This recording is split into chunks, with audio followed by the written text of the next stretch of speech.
Hey guys, this is Alessio coming at you before the episode with some pretty good news. So in true Metal Gear Mondays fashion, 1 to 2 episodes after saying something on this show, we have to walk it back.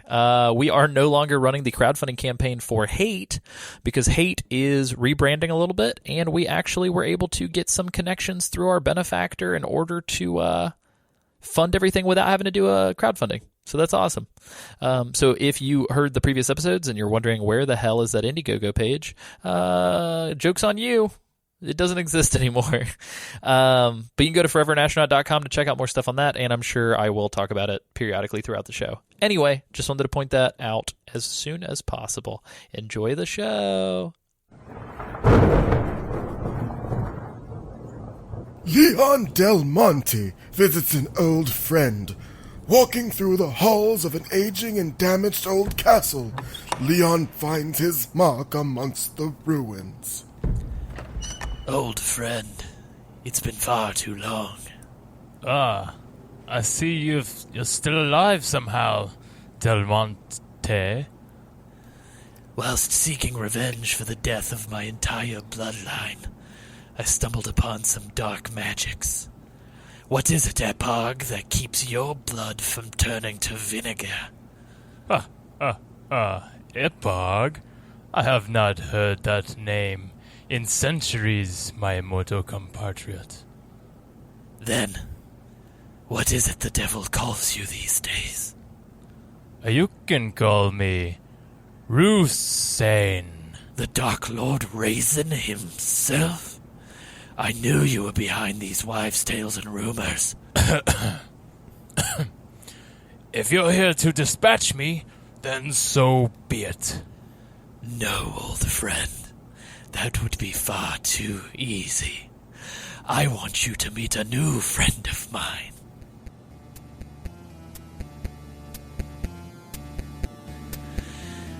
The California Raisins. They lost one of their own and are seeking a new member by volunteer or other methods. I heard it through the grapevine, mysterious stranger. No! Oh, also twist. It's actually the year 2018.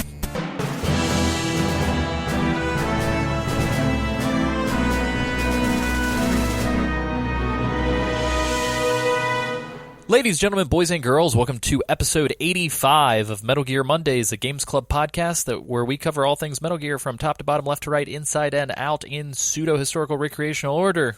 As always, I'm your host, Alessio Summerfield, and this week I am joined by... Sam Wright, and the sponsorships are back, ladies and gentlemen. This week I am sponsored by the crisp, cool, refreshing flavor of caffeine-free 7-Up, a lemon-lime-flavored soda with other natural flavors.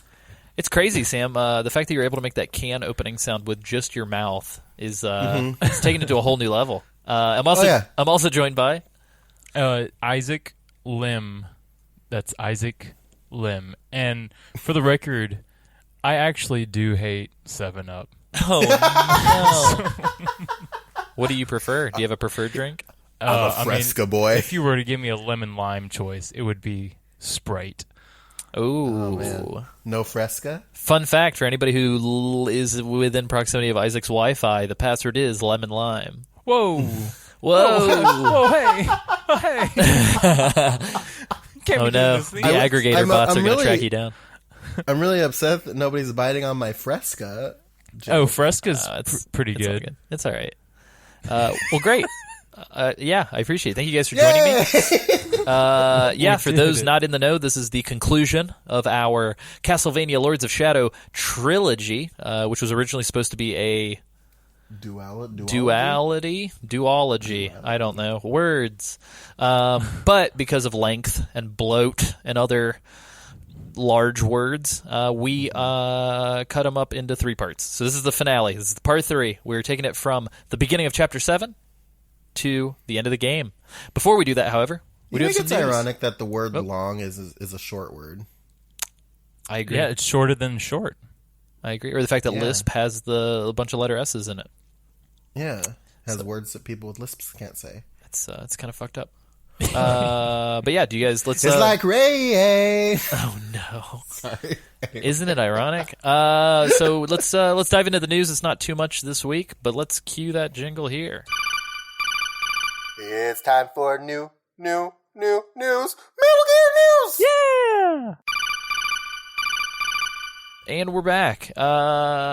So the only real news item that I have that hasn't been reiterated in previous episodes thus far, again, as of 11/13, not really again, for the first time of me announcing the date that we're recording, as of 11/13/2018, Hideo Kojima paid tribute to Stan Lee, who passed away yesterday at 95 years old. Which, like, Father I of was Marvel. I was having a conversation with one of my coworkers. It was like, oh wow, that sucks that Stan Lee died. He was 95 though. Yeah, Right. Kristen's response was like, well, fuck, I kind of imagined that he would just live forever at this point. Well, yeah. But Chances are we are going to to see, it's not the pretty last good of old him, age. because I know in other Marvel films they've already captured like 10 more Stan Lee appearances, apparently. Oh yeah.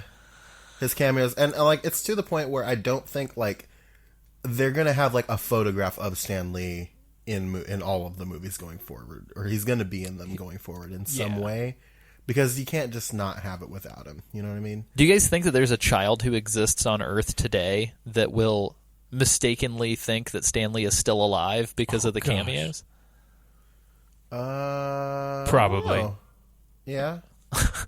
Kids are stupid. Oh no! So dumb. But the way that the Stan Lee ties into Metal Gear canon, and the reason why it's not just Kojima tweeted out a picture and we're talking about it, notably, Stan Lee appeared on stage at a Games Awards show, or excuse me, at a games show in general, dressed as Revolver Ocelot to help. He introduced himself as Revolver Ocelot as part of sort of the MGS1 hype days. Correction, it was on stage for a Metal Gear Solid 3 presentation on G4. Look at that little nugget. That's pretty Very cool. cool. Yes. And I just want to say sincerely, Stan Lee was such a great dude, and he made so many like unforgettable worlds and characters and all kinds of stuff. And he will be severely missed. And I hope that his estate got settled and handled properly and not leached upon by vultures, as was the case as he was entering his final years. Yeah, it's a real shame. There was a lot of like elderly abuse happening, apparently. Also, for those not in the know, apparently Mary Jane Watson is based off of his wife. So look at Stan. Stan's wife passed away in 2017 from some sort of complications, I think, due to a stroke.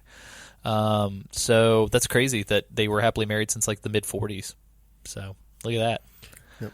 And now to make you feel better, let's talk about Castlevania Lords of Yeah, Shadow. let's do that. Real quick, I do want to throw in some internal news. If you are a $10 plus patron backer, look for an exciting post by the time you hear this in the early feed. That we ask you do not share. Correct. Please do not share.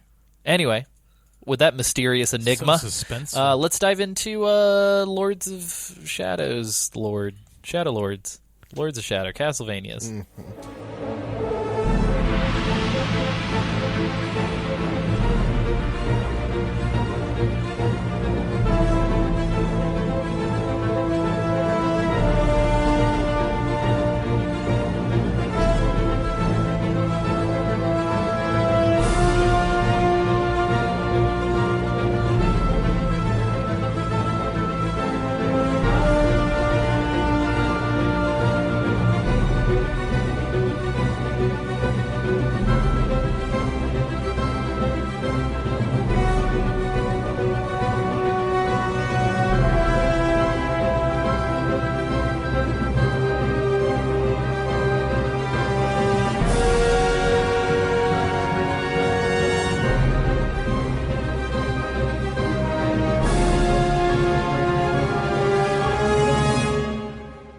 All Yeah, of them. so, yeah.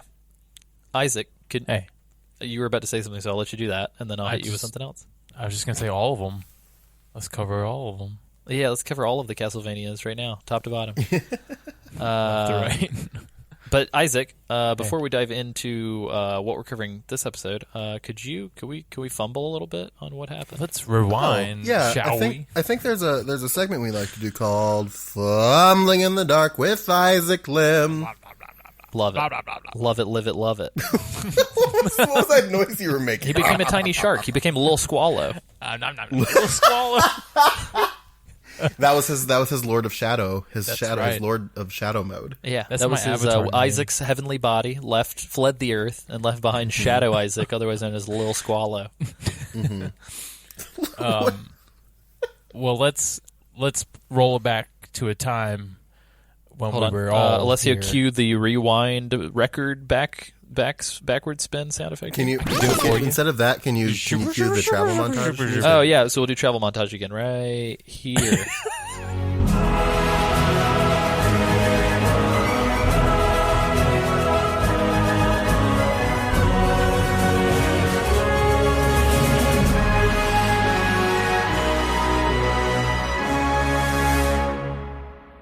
I'm actually going to include both of the sound effects for. Can we? Ooh, you we can do the make travel our own- montage in reverse. Oh yeah, I'll do that one too right here.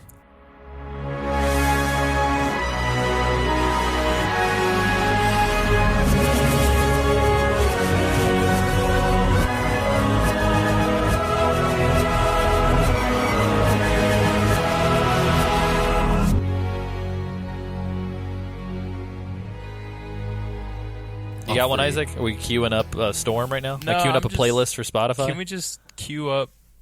I want to hear the sexy saxophone that Sam had. Yeah. Can I get exactly 5 seconds of Sandstorm? No, not Sandstorm. He said the saxophone. I know, but I want some Sandstorm. All right, so Okay. hold on. So this is And if Sandstorm. we do only Hold on. This Sam, is Sandstorm me for first. patrons right here, and then this is saxophone for everybody else right here. Fuck it, whatever. Perfect. well, if we only do 5 seconds, so we won't get kicked off of Spotify. I don't want to chance it. Okay. Just do like a little splurt. No, it'll be fine. All right. What did we do last time, Isaac? What did we talk about last time? All right, we're rolling it back to a time that was simple. All right. Wait, what's simpler than the times that this game takes place in? These times weren't simple, SEO. These were shadow We got, times. we got Donald Trump bears for sale on the television. We got we're in hell right now, but yeah, I think I know where you're getting. We're in the depth of the Helmuth. Correct. Oh man! All right. Anyway, so last time we covered. Oh, this is gonna mess me up because you split me up. So I don't know where you're gonna split. You split me up. Well, we didn't do one. Just do all of it because we didn't do one on the part 2 episode because we split it up. Oh, you're Yeah. right. I totally true. forgot. So because there wasn't a fumbling segment in the last episode, you'll get a twofer here. Are you fumbling through your fumbling in the dark right now, Isaac? Yep. I'm gonna fumble all over you, Alessio. Whoa, baby. Damn. What the fuck? Hey, so for $10 patrons, you can go to patreon.com/Metal Gear Mondays to watch all of that fumbling. Hey, guys, you guys want me to start a fumble podcast? It's just Isaac trying to say something for an hour. I might listen to that. All right, Isaac, sorry, continue. All right, I'm so sorry. Somebody in their car is fucking screaming at the top of their lungs right now. Oh man! Hey, last weekend, this is what we did. We didn't record on a weekend. Shh, they don't know This that. is going off right? the rails. Alessio, they don't know that. Last weekend at Isaac's. Weekend at Isaac's. Okay, I'm sorry. Let me get back on track. We covered Lords of Shadow, Part 1 And part 2. and 2, which consisted of chapters 1, 2, 3, 4, 5, and 6 of Castlevania. Look at you. Isaac Is can count. this the textbook definition of what we missed last episode? Yep. He can't read, but he certainly can count. If you want to know in more detail about what those what were in those chapters, you'll just have to re-listen to the episodes. Check out episodes 83 and Check 84 out the Metal Gear last two Mondays. Isaac pulled that. It took Isaac 85 episodes to pull the listen to last week's episode card. Let the record show. He finally found the deepest, darkest secret of the segment. Yeah. Over We're gonna have to 100 retire hours it into soon. this show. He's getting too smart for his own good. We're gonna have to retire the segment soon. Otherwise, Yeah, what do we have left? that's true. What else do we have, guys? Wow. So I guess real quick recap. We learned about Gabriel Belmont. We learned that he has more neck than any other part of his body. He and Sir Patrick Stewart fought some colossi from Shadow of the Colossus. His name was what? Zabumafu? Yeah, Zabumafu. Karen, yeah. David Duchovny's wife from Californication, was there, but she was a ghost. Mary or Marie was her name. I do recall. Very nice. We met a weird orphan girl with a robot master. Mute we killed lady. her. We killed her and her robot master. Yeah, we killed her and the robot master and got a robot hand. The very evil robot hand. Yeah, and then we fought a butcher demon, and that was where we stopped. Well, you forgot about the wolf boy and the big eagle. Yeah, Wolf Boy, Big Eagle, We fought- and don't we forget fought- about Ghost Horse. Ghost horse, yes. We fought King Dog, and we killed King Dog, and then we flew on a big old eagle, a very rude eagle. And We killed a witch made out of crows. And a bunch of crows that sounded like bats, and then we rode a ghost horse, and then killed a butcher boy, and then we are doing this now. Yeah, and it all looked like garbage Darksiders, big puffy Gears of War boys because Western developers don't know how to art direct. So there's that. Come at me on Twitter. God damn it, I'll fight you. Oh, you're actually asking to be added. Oh shit, look at that. How the times they a change. They So changed. now we're here. Now we're halfway through the game. We're at the top of Chapter 7. We don't have generalities to cover, so this is not going to be another 4-hour extravaganza. We're going to talk about the game, and then towards the end, we're going to talk about the DLCs that we did not play. I can confirm Isaac and myself are copies of Lords of Shadow, otherwise known as... So our Ultimate Edition came stacked to the brim with 2 DLC episodes at the end, and the game doesn't do a very good job of letting you know that's DLC. It's just kind of like press A to continue after Yeah, you I beat thought the it was game. part of the game, to be honest. Which kind of led to me not really liking it all that much, per a conversation that me and Sam had. But taken as DLC, it's okay. It's more of the same. But yeah, let's talk about the game.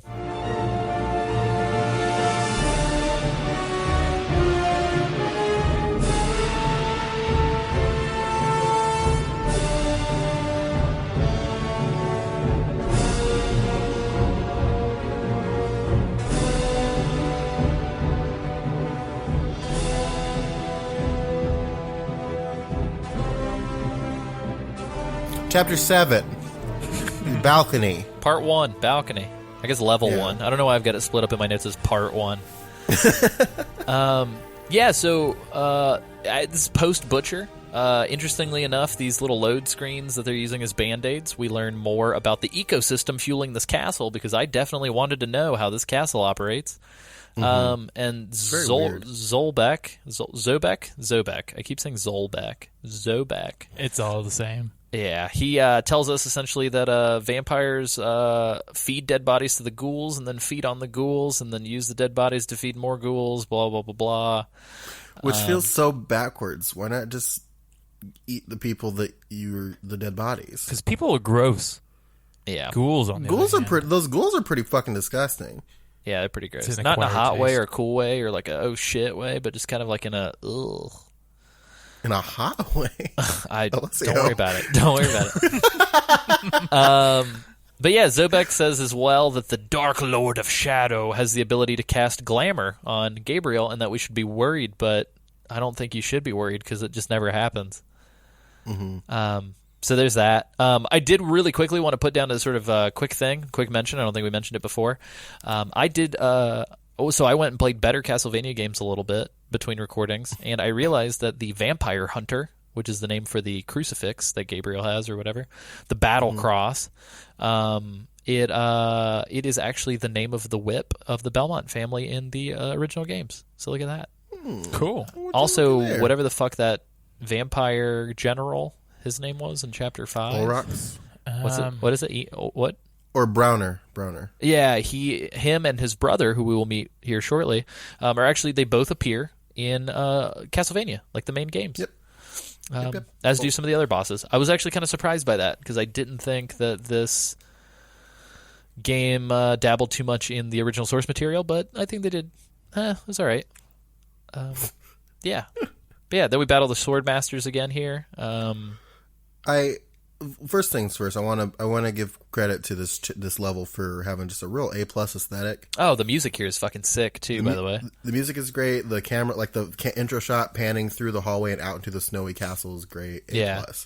Yeah. I will say, unless specified otherwise, as we push through this last half of the game, the environments and the music are actually really fucking cool. And I'm going to point out a couple creature designs. There were a couple creature designs that I was like, oh my god, this is really good. Yeah, they got so the way that I've been explaining it. So I'm going to be a little bit more positive throughout this section than I was on the last two parts. But the way that I explained it to Alessio as we were playing, or as I was playing to like finish the game, was that it felt like after a certain point, and my specific point is chapter 8, they like woke up and were like, "Oh fuck, we were supposed to make a good game," and then they made a pretty okay game, and then forgot to fix. They didn't have time to fix the rest of it. Yeah, it's weird. Typically, it's the other way around, right? Like typically, you think people would like front load the better shit, and then like as the budget and the schedule keeps going, that they slowly start to like either run out of time or run out of money. Yeah. But in this game, it's kind of weirdly backwards, and it makes me wonder if the front half got made after the back half. But also, well, I want to point out, like, the first 6 chapters each one had at least, like, 4 or 5 or more levels. Oh, yeah. I think Some chapter of 2 them has, had, like, like, 7 or 8 parts. Yeah, but then the second half, I think all of them had, like, between 2 and 4. Yeah, I think 4 was the max. So I think they like tightened that down, which made it feel better almost. Either they got lazy and they're like, we only need 2 levels. Or the last chapter in particular is just like, fuck it, here you go. Yeah. Here you go. It's just called Final Fight. Yeah. Like, that seems copyright. Yeah, it's like somebody forgot to rename the level after it passed through QC. They were just like, whatever. It's like all a lowercase, like final_fight.exe. It's like, what? That would make it like, I think if like you did that and then it just became like this meta, like we're hacking into the world of Castlevania at the end of the game, I think it would make it like the best game of all time. Yeah, and it would have predated like the 300 indie games that were going to do that a couple years later. But, Hack the planet. Yeah, not specifically Castlevania, but just like the hack meta context. Hack the Vania. Hack the Vania. Hashtag hack the Vania. Yes. But this level kind of commits something that I think is horribly wrong and has happened before. There's an off-screen ledge that requires you to backtrack to obtain a key. I really hate that. This game actually does it a couple times before the end, where it'll hide specific shit that you need to progress, like behind the camera. Yeah. And you're just like, how in the fuck was I supposed to know? Like, specifically when we get to the, I almost said the Grave of the Giants. That is Tomb of the Giants is a Dark Souls level. I think it is like the Cemetery of the Titans or whatever. Yeah. Oh my god, does somebody need a lesson on visual design? Because I got lost so much. Yeah. Talking about the foggy area? Yeah, with like all the it's the jumping crumbled shit. Like, I fell in that poison water so much. And you move so slow, and it's so hard. We'll get there. Yeah. Okay, I hated that part. Yeah. Anyway, we'll Cliff notes, Isaac hated it. Moving on. But no, so anyway, I mean, there's not much to say about this part, if I'm being totally honest. I mean, it's very short. Like, it's a very short, you have to jump down, grab a key, and then jump up and go through the gate. And the gate leads to, for some reason, a walled-off window. Correct. Which, don't forget about what's in the room. We have fucking puppets galore, baby. It's foreshadowing. Oh yeah, some gore shadowing. We have a bunch of like what looks like it's almost like giant Mr. Bubbles dolls from BioShock. It's just like a bunch of like big stuffed Big Daddies and creepy clowns and stuff. But there's actually kind of neat little puzzle. It's this little ball dropping puzzle. It's like a little pachinko or not pachinko. Plinko. Yeah, Plinko. It's a Peggle. You're playing Peggle. Yeah. But I think one thing I wanted to make note of is, Sam, you were absolutely not wrong. These fucking Swordmasters drop entire stones on death. Mm-hmm. Told you. And then you stopped using them on the bosses and realized that the mobs was better. Yeah, I did that too, and it was way easier. The game became a cakewalk. Except for at the end of this chapter. Oh yeah, we'll talk about that. But yeah, so this little ball puzzle. Did you guys have a good time with it? I thought it was pretty self-explanatory. Essentially, you drop the little ball, it turns a little lever, and the goal is to get all the red levers to turn green. So you kind of have to like drop it through a few different key spaces. I picked up on it pretty quickly. Did you guys have any trouble with it? I did not like this. So matter of fact. Tell me why. Tell us why. It was just the solution was just very not, to me it wasn't good.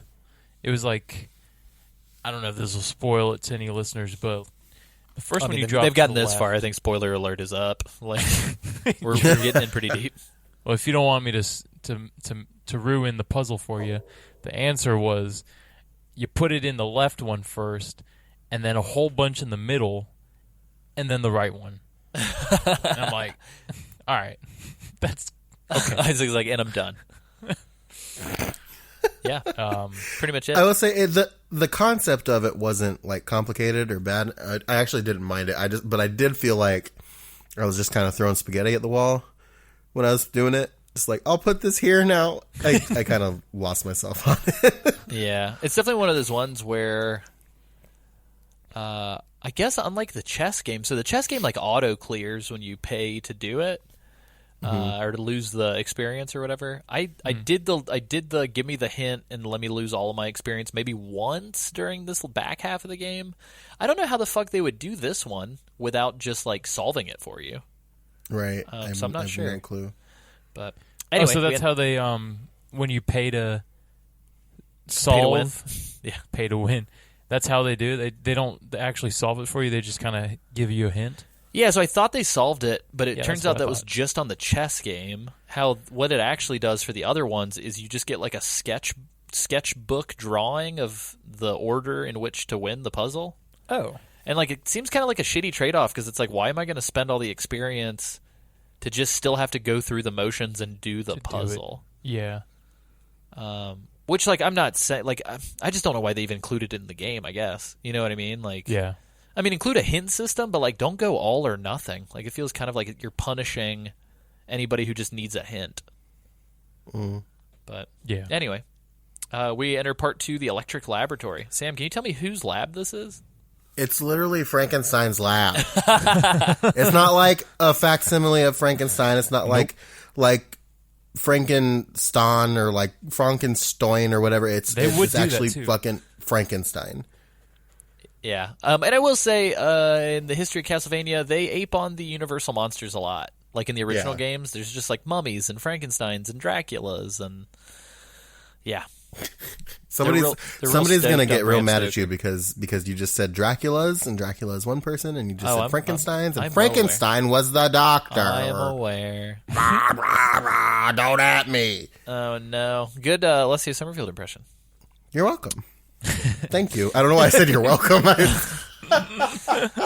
But yeah, so essentially, based on the little bit of exposition we get from Sir Patrick Stewart, who's being surely underpaid for reading this garbage, the Vampire Queen took Frankenstein and used him as a feeding bank indefinitely, forever, for some reason. And yet, we never see him, I don't think.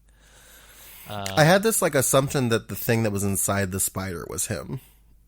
Yeah, but then you encounter the spider like 3 more times.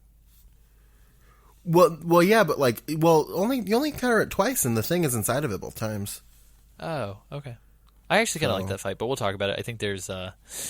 I don't like this first one. I like the there's second something one. else we need to talk about, which is, I think, one of the most egregious design decisions in this entire game. Why the fuck do I need to jump punch a button on the floor precisely, not only several rooms at a time in order to get through this crazy puzzle, but also you're going to start testing me on how to do it at the drop of a hat to fight a boss. Sam, can you tell us a little bit about your experience with this? Because it seemed like you were equally frustrated. I fucking hated this. So, did you find a trick? It sounds like you found a trick when you were texting me. What's the trick? Like in like chapter 11, like in the 11th hour, I figured out literally how to do the it 11th hour. The 11th hour. Yeah, yeah. So to do this, so you have to run up to it, jump like a click before, and then like hold down and press the punch button immediately. Interesting. Yeah, it's very strangely precise, but once I figured it out, it worked every time. The crazy part is they let you rotate Gabriel in midair during the punch. Yes. And that really fucks me up. Yeah, the way you do it, like, that's not reliable at all. The way you have to do it is you have to come at it from the angle you want, and then don't mess with his positioning in the air. Gotcha. So for those of you at home who are not playing or choosing not to play, or hi Rachel, you are listening, even though you have no experience whatsoever with this game or this franchise, just because you're an awesome person. So thank you. You, in this scenario, are dealing with a maze of Tesla coils. And in order to trigger certain Tesla coils to go off and certain ones to come on, to kind of make your way through a maze, you are having to jump punch buttons on the ground exactly in their dead center to trigger things to move. And now here's the shit thing about it, too, is that this jump ground pound punch is not just a thing he can do. That isn't a thing you have to buy with experience. Oh, so I didn't know that. Yeah, so if you haven't, I'm pretty sure, I could be wrong. And if I'm wrong, please do at me and let me know. But I'm pretty sure you have to, I remember buying this ability with experience. So if you're going through here and you don't have this ability, and you don't have enough experience to buy it, you're fucking hosed. You have to leave, grind, come back. Oh yeah, my favorite combination of things: leaving, grinding, and then coming back. It seems like a really bad design choice, which is why now I'm not sure if that's actually the case. But I recall in my brain having to buy it. So if that's not the case, please let me know. But I'm pretty sure it's the case.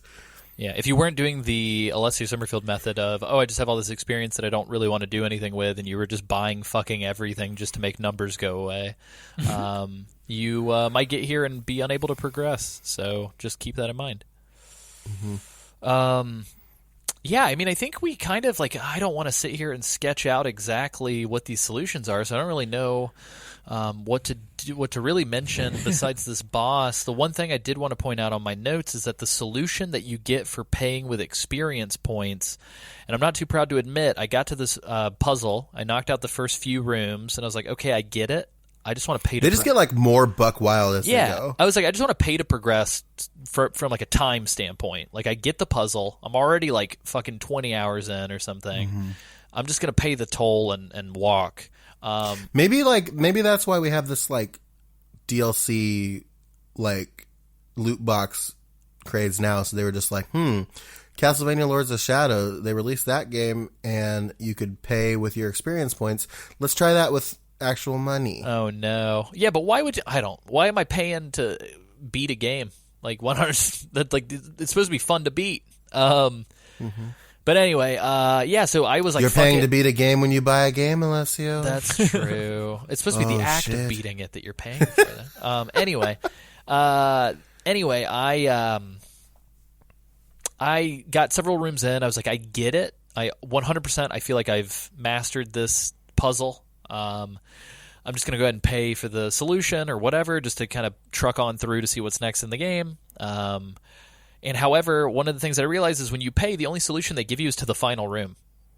So, of course, I was a room before the final room, and I was looking at the solution, and I was like, this does not track to what I'm looking at. Like, I literally sat there, probably wasted more time being like, how in the fuck does this diagram represent where I am? And then I got through it, and instantly when I got into the last room, I was like, oh, But still found the diagram to be really generally unhelpful, and I actually ended up doing the puzzle by myself and not getting any of the experience. So that sucks. thanks, game. And me. I don't know. I'm just mad. Yeah, Sam, tell us about the spider ribbit. Yeah, so you do a little bit of stuff. You have to break down a wall, and then you what am I trying to say? Essentially, the spider mastermind you from break the Doom wall, comes down from the ceiling, and then so you collect this like red gem or this like shiny red thing that's in this room, and then as you collect it, this giant robot scorpion death machine busts out of a pile of rubble that Gabe is just really intent on focusing on for some reason. Yeah, he's doing the classic, like, I'm going to look at this car that's about to hit me and just not do anything, Gabe thing. Well, that's the thing. Like, as far as I remember, there wasn't a noise that happened that would cause him to look in that direction. He's just staring. He was just staring at this pile of rubble, and then that apparently triggered this giant spider thing to burst out of the ground. And there's this weird little, like, deformed thing inside of its dome piece that I thought might be Frankenstein. It's Quado from Total Recall. Oh yeah. But this is shit. Oh, so yeah. So here's the thing about the boss fight. Essentially, you kind of tank and spank this guy like you would any of the other bosses. You just either taking the hits and swap it. So like I don't know. Towards the end of this game, whenever my light magic meter got so high. From finding gems and stuff, I literally would just throw on the light magic and just fucking eat hits and just keep punching because you're healing yourself the whole time. And so I got this guy, you get him down to a certain amount of health. However, once he gets to a certain amount of health, they very discreetly, in air quotes, place him underneath a giant laser, and it becomes pretty evident that you have to ground punch a button at a moment's notice. Keep in mind the window here is probably about a second. Maybe 2 seconds. It's very small. It's a pretty small window. If you miss this button once, you really have like one other shot at the button. And somehow, I told Sam this, I missed the button every time, except I got it exactly in the millisecond before he got back up every time. Mm-hmm. So I would miss it. I would miss it. I would panic. I would jump. I would get it right as he was standing up. And I did it 3 times in a row. And you're a lucky son of a bitch. And then this little second that you miss it, he regenerates like half of his health. Oh yeah. So then you have to do it all over again. Yeah, I went through that so many fucking times because I just couldn't get the fucking ground pound to do what I wanted. And the big shit about it is that when you're in combat, the ground pound automatically wants to aim towards enemies. Yeah, I forgot about that. So I think that's why I missed the first time every time, because I would wind it up, and as soon as I'd let go, Gabe would move towards the boss, and then eventually, and this might have been how you do the trick that you're talking about, I would just release it quick enough to where he wouldn't auto lock. That could be. Yeah. It is rough, man. I think second to the final boss, which I'm gonna go ahead and tell you guys right now, I almost had an Alessia's gonna throw the fucking controller across the room situation with the final boss. There's a certain sequence of things that happen that I just kept having to knock the guy down, watch him heal himself while I couldn't get to him to initiate the interaction, and just rinse and repeat for way too long on the final boss. That's what that's what this felt like for me. Yeah. The final boss felt like this for you. Yeah, I think the timing on that final boss just really, I don't know what it was. I could not comprehend when to switch, but we'll get there. Yeah. Isaac, did you have trouble with this too? Like, how did you feel about these buttons? Because I kind of feel bad because I had a little bit of trouble, but it sounded like you guys had a real bad time with this one. To me, it wasn't that fun, but like it was not terrible, I don't think. Listen to MLG Pro Isaac over here. Well, Dude, I'm also everybody gets their time to shine, and this is Isaac. I'm also on easy, so here we are. Hey, I was on easy too. Don't wave that in my face. Easy doesn't adjust this. Easy just makes you take more hits, Isaac. So the ground pound. Easy isn't easy. Easy's not easy fun. Isn't easy like other easies. Correct. So for me, the ground pound was like at first I was doing the same thing where I would miss it every single time and have to do it all over again.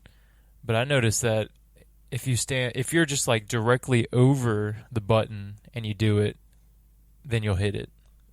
What? How does that work? 'Cause Gabe launches forward. How'd you get him to go straight down? Oh, I know what you guys are doing. You guys are doing a punch. Oh which is X. my fucking god! If you Wait, hit how Y are you doing it, instead, Isaac? He does an actual pound to the ground. Wait, how? What? I think Instead of doing left trigger and X. left trigger X, you do left trigger Y. Fuck off! I was like, you guys are. I don't want to thought talk maybe about it this was game something- anymore. Can we just stop now? Isaac, moving forward, if you could just keep that kind of shit to yourself. Yeah, just keep that'd be that great. shit to I didn't know you yourself. guys. I'm angrier now than I was playing it. It is not your fault, sweet Isaac, but I'm just so mad at myself and at this fucking video game. Holy shit. Yeah, so keep in mind real quick, this game that over-tutorializes fucking, walking... Yes. Doesn't even give you a button prompt for this or anything. No, It's just I agree. there's a note on a dead body that's maybe if I punch the floor.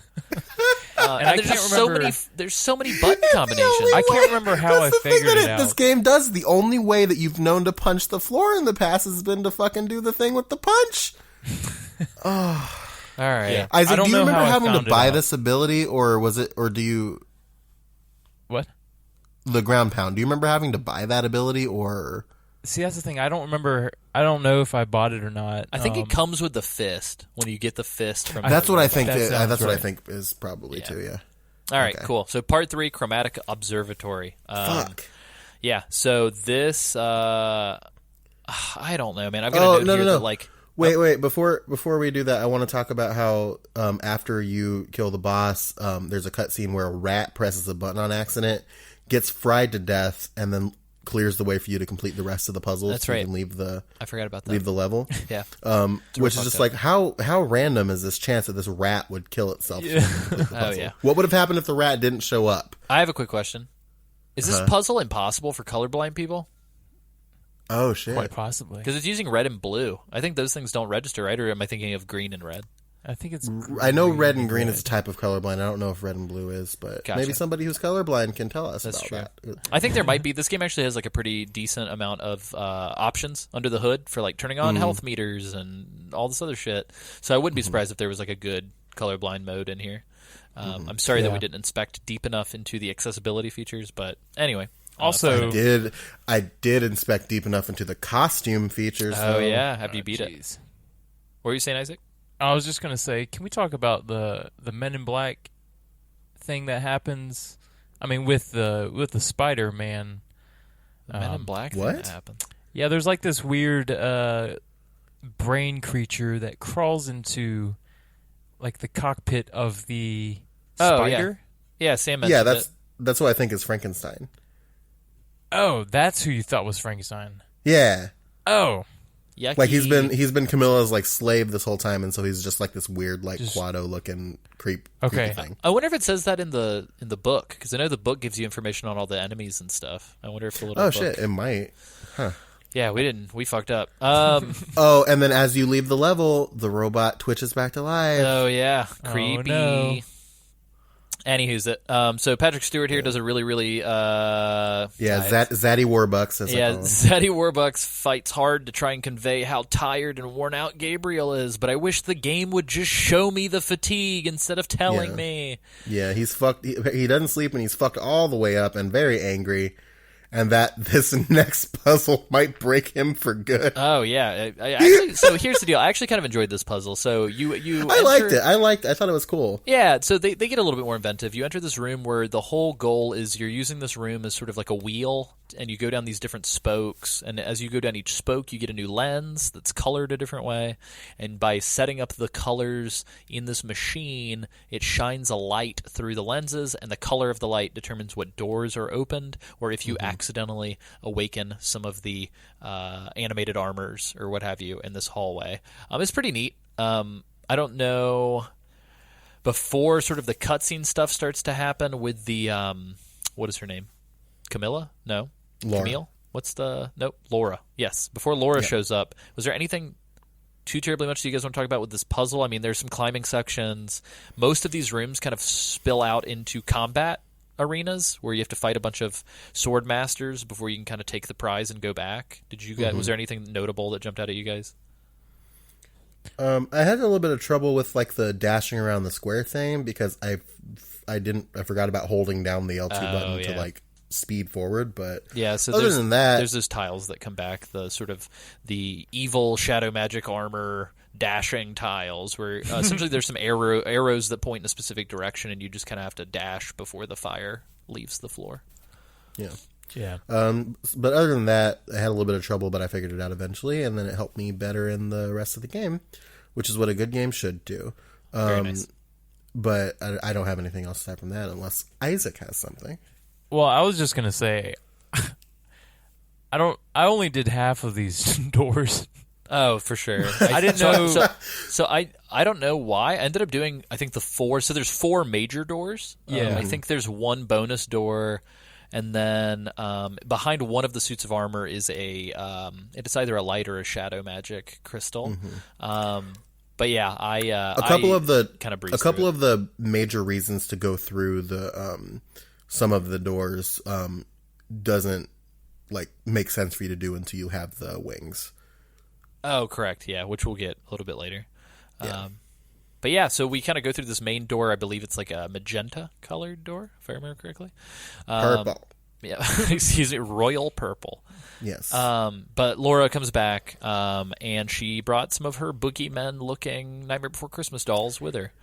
Yeah, animated, they kind of look like Devil May Cry animated. Oh, 100%. Like the scarecrows. 1,000,000% got that. Yeah, they look pretty cool.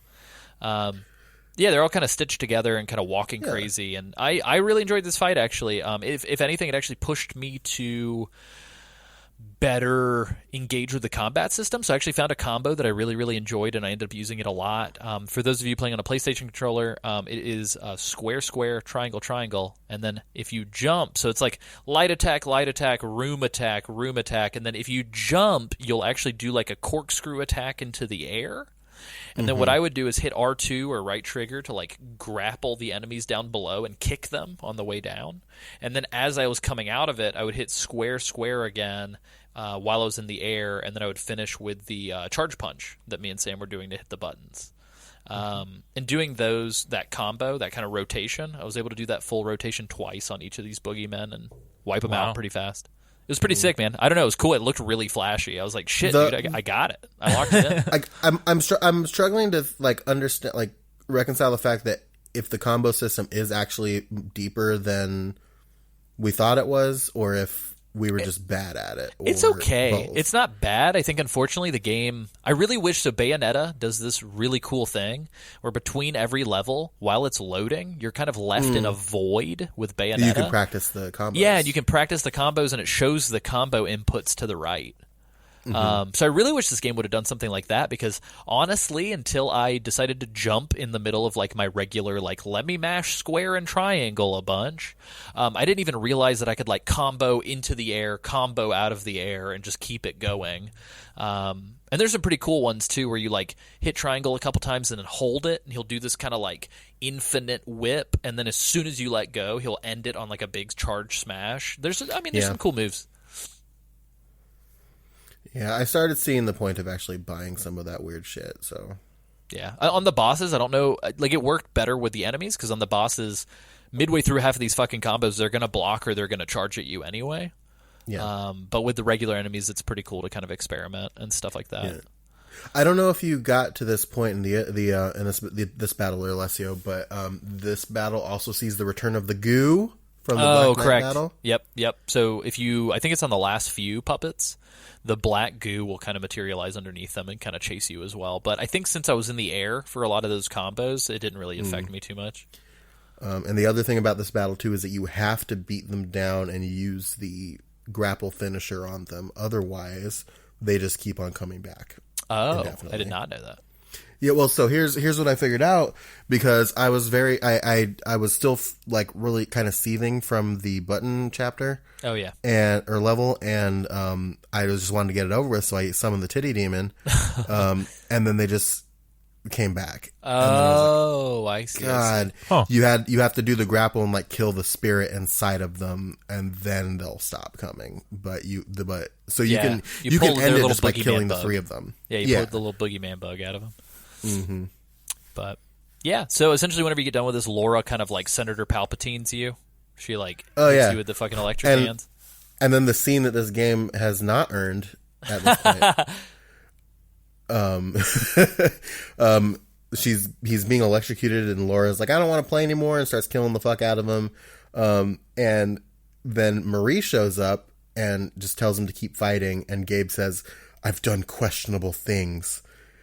And then Laura's like, oh my God, they're in love. I'm sad now. Get out of here, Gabriel. Yeah. And I was like, what the fuck is happening? She says she envies them both and doesn't want to play anymore. And then man. The chapter ends. Yeah. I just thought it was hilarious that he said, I've done questionable things. Yeah, and I like how she's just like, no matter who you are, where you've been, Where you're from. Yeah, but it really drives me nuts, because if I were her, I would have been like, questionable? What kind of questionable? Like, are we talking some like R. Kelly shit? Like, what have you done? Oh, fuck. Because depending on the answer, I would have fucking gotten out of there, dude. I would have been like, I'm going to heaven. Oh, yeah. Yeah, I'm no longer tethered to this world. You're a piece of shit. Yeah, see ya, baby. Maybe the questionable thing is the fact that you, spoiler alert, killed your fucking wife and didn't know about it, you sick fuck. Whoa. Hey. We don't know that yet. Not so quick. Sorry. All right, Chapter Damn, 8. Alessio. Chapter 8, Part 1, outer Wall. But yeah, that happened. So, Zangief's pre-level narration here. Fuck, how did I not do that one yet? I don't know. It's a stroke of genius, and I don't get it. But it started like really solemn and sweet, and then it got real hardcore.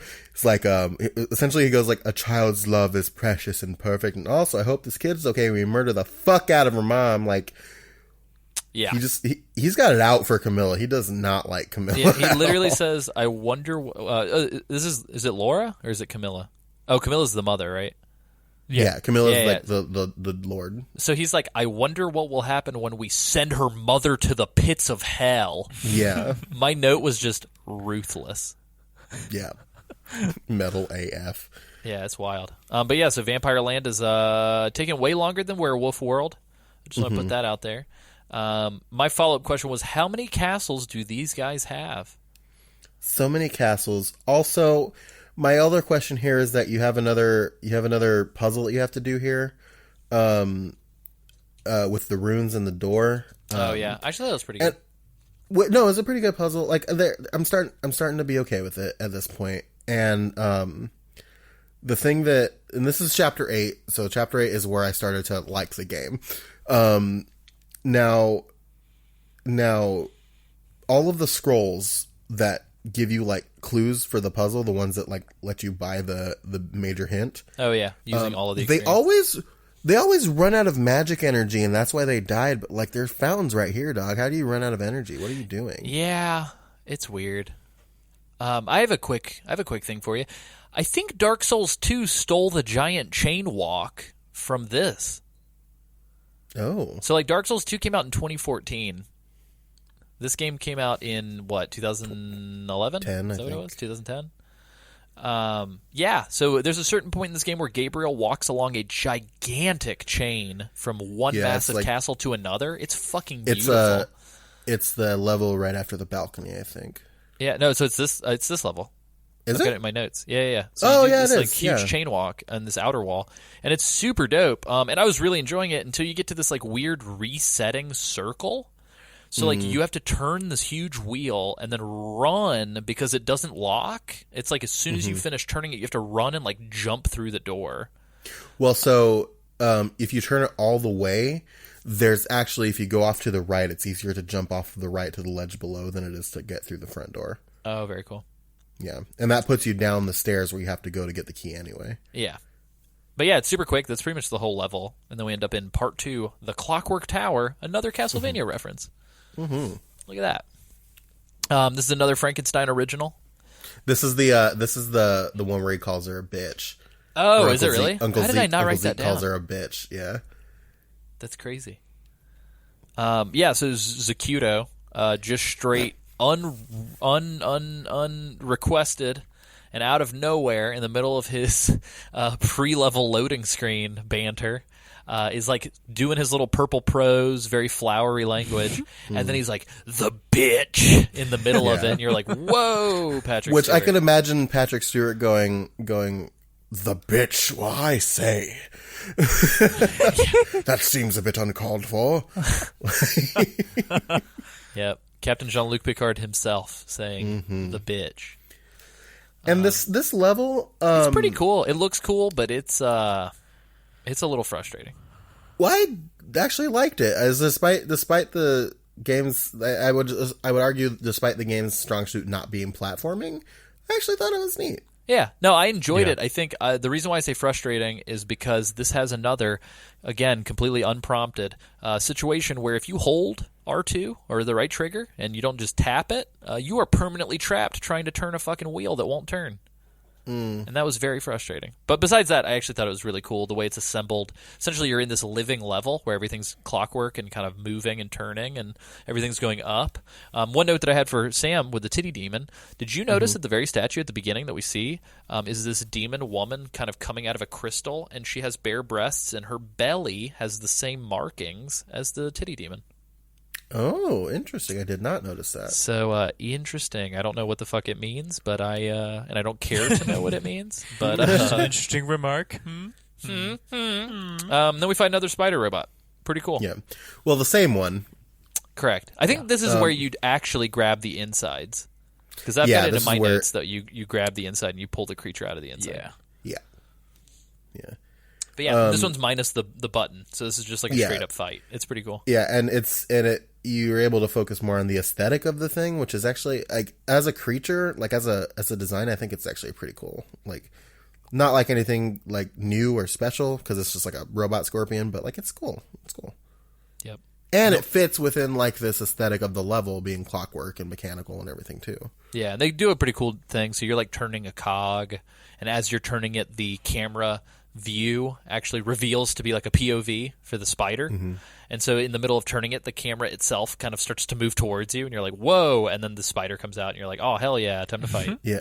Which is a better way to do that perspective thing than the skeleton introduction back in chapter 6. Oh my god. the weird joke like Scooby Doo bullshit. Jesus. Then we fight the first boss of this area. I guess he's sort of the mini boss before the big boss. It's Olrox, who is the brother of the vampire general we took down in the town. He literally says the line, "You shall not pass." Yep.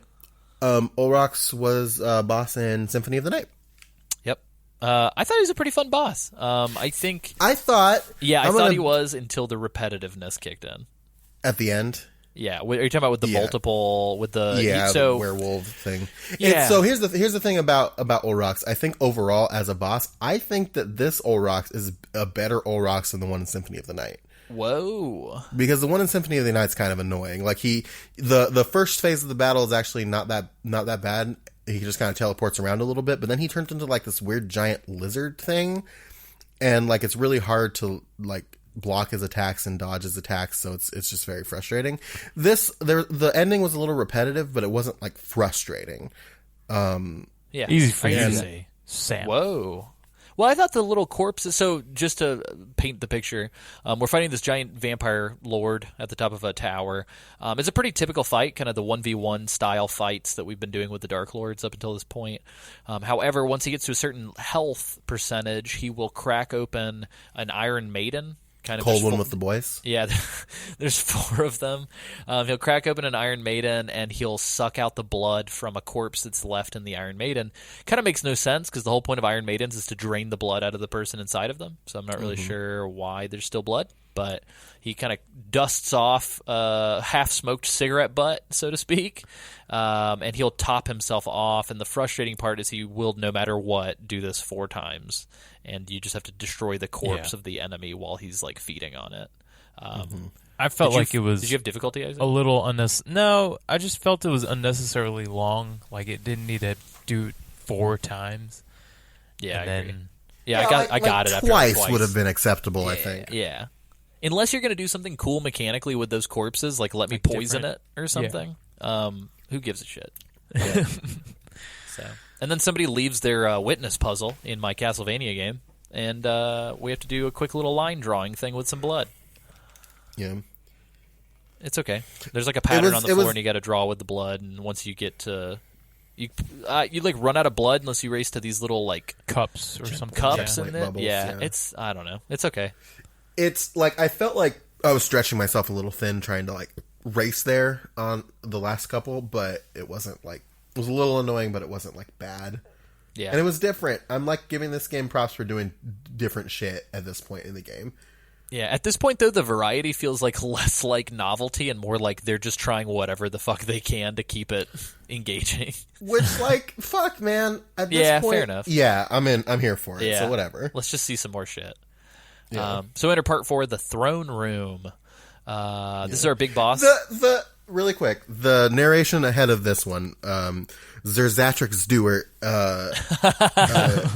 calls her Ziggy Stardust. poor, calls the Lord of Shadow poor beautiful Carmilla, which now paints these like really angry things he's been saying about her this whole time, like he's ranting about a really bad ex, as opposed to just having a real big dislike of vampires. I didn't think about that. That kind of makes me wonder, given what we'll learn about Zigida Zuda Zuzu later on.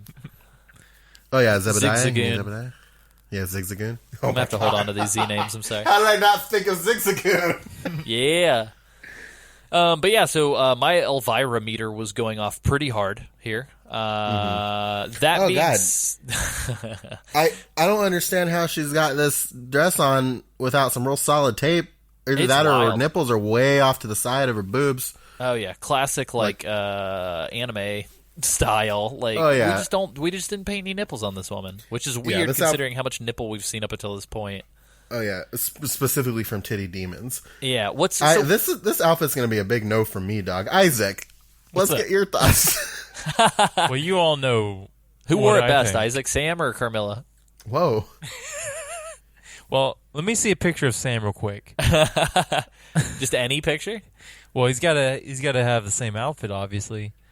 I see. Yeah, so Yeah, I'll just grab that out of my closet. Yes. when I- although my Elvira meter was going off, I think that's just proportionate to the fact that there's this like hardcore goth witch woman with a lot of cleavage. 100% I would say Elvira's got way more style than this woman, and I felt like the costume design was kind of shitty, honestly. Yes. I think, like, comparatively speaking, to like, because like the one that we like Cornell, who we Like had I love before. some goth chick fashion, but I felt like this just kind of looked kind of bad. it looks really awkward.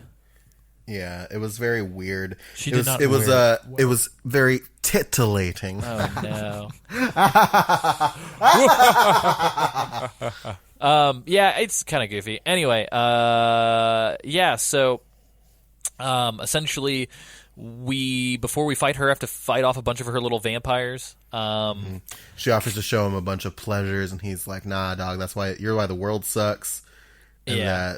yeah. And And then, and here's the thing. I will say, like the Cornell's was pretty cool, and like the monologue that she goes on before the battle is also pretty cool too. And she goes, he tells her that he's going to combine the three powers of the Lords of Shadow to save the world, and she goes, she asks him who the real monster is if he's willing to kill the Order's founders in cold blood. And I was like, that's pretty savage. yeah. But then he pulls the whole like, safety of the few is least important when we're talking about everybody. Mm-hmm. And she's like, all right, fuck it. And so, yeah, battle mode. Yep. Yeah, so just like Cornell before her, we kind of do this like initial fight, and then she kind of beasts modes into her like true form, so to speak.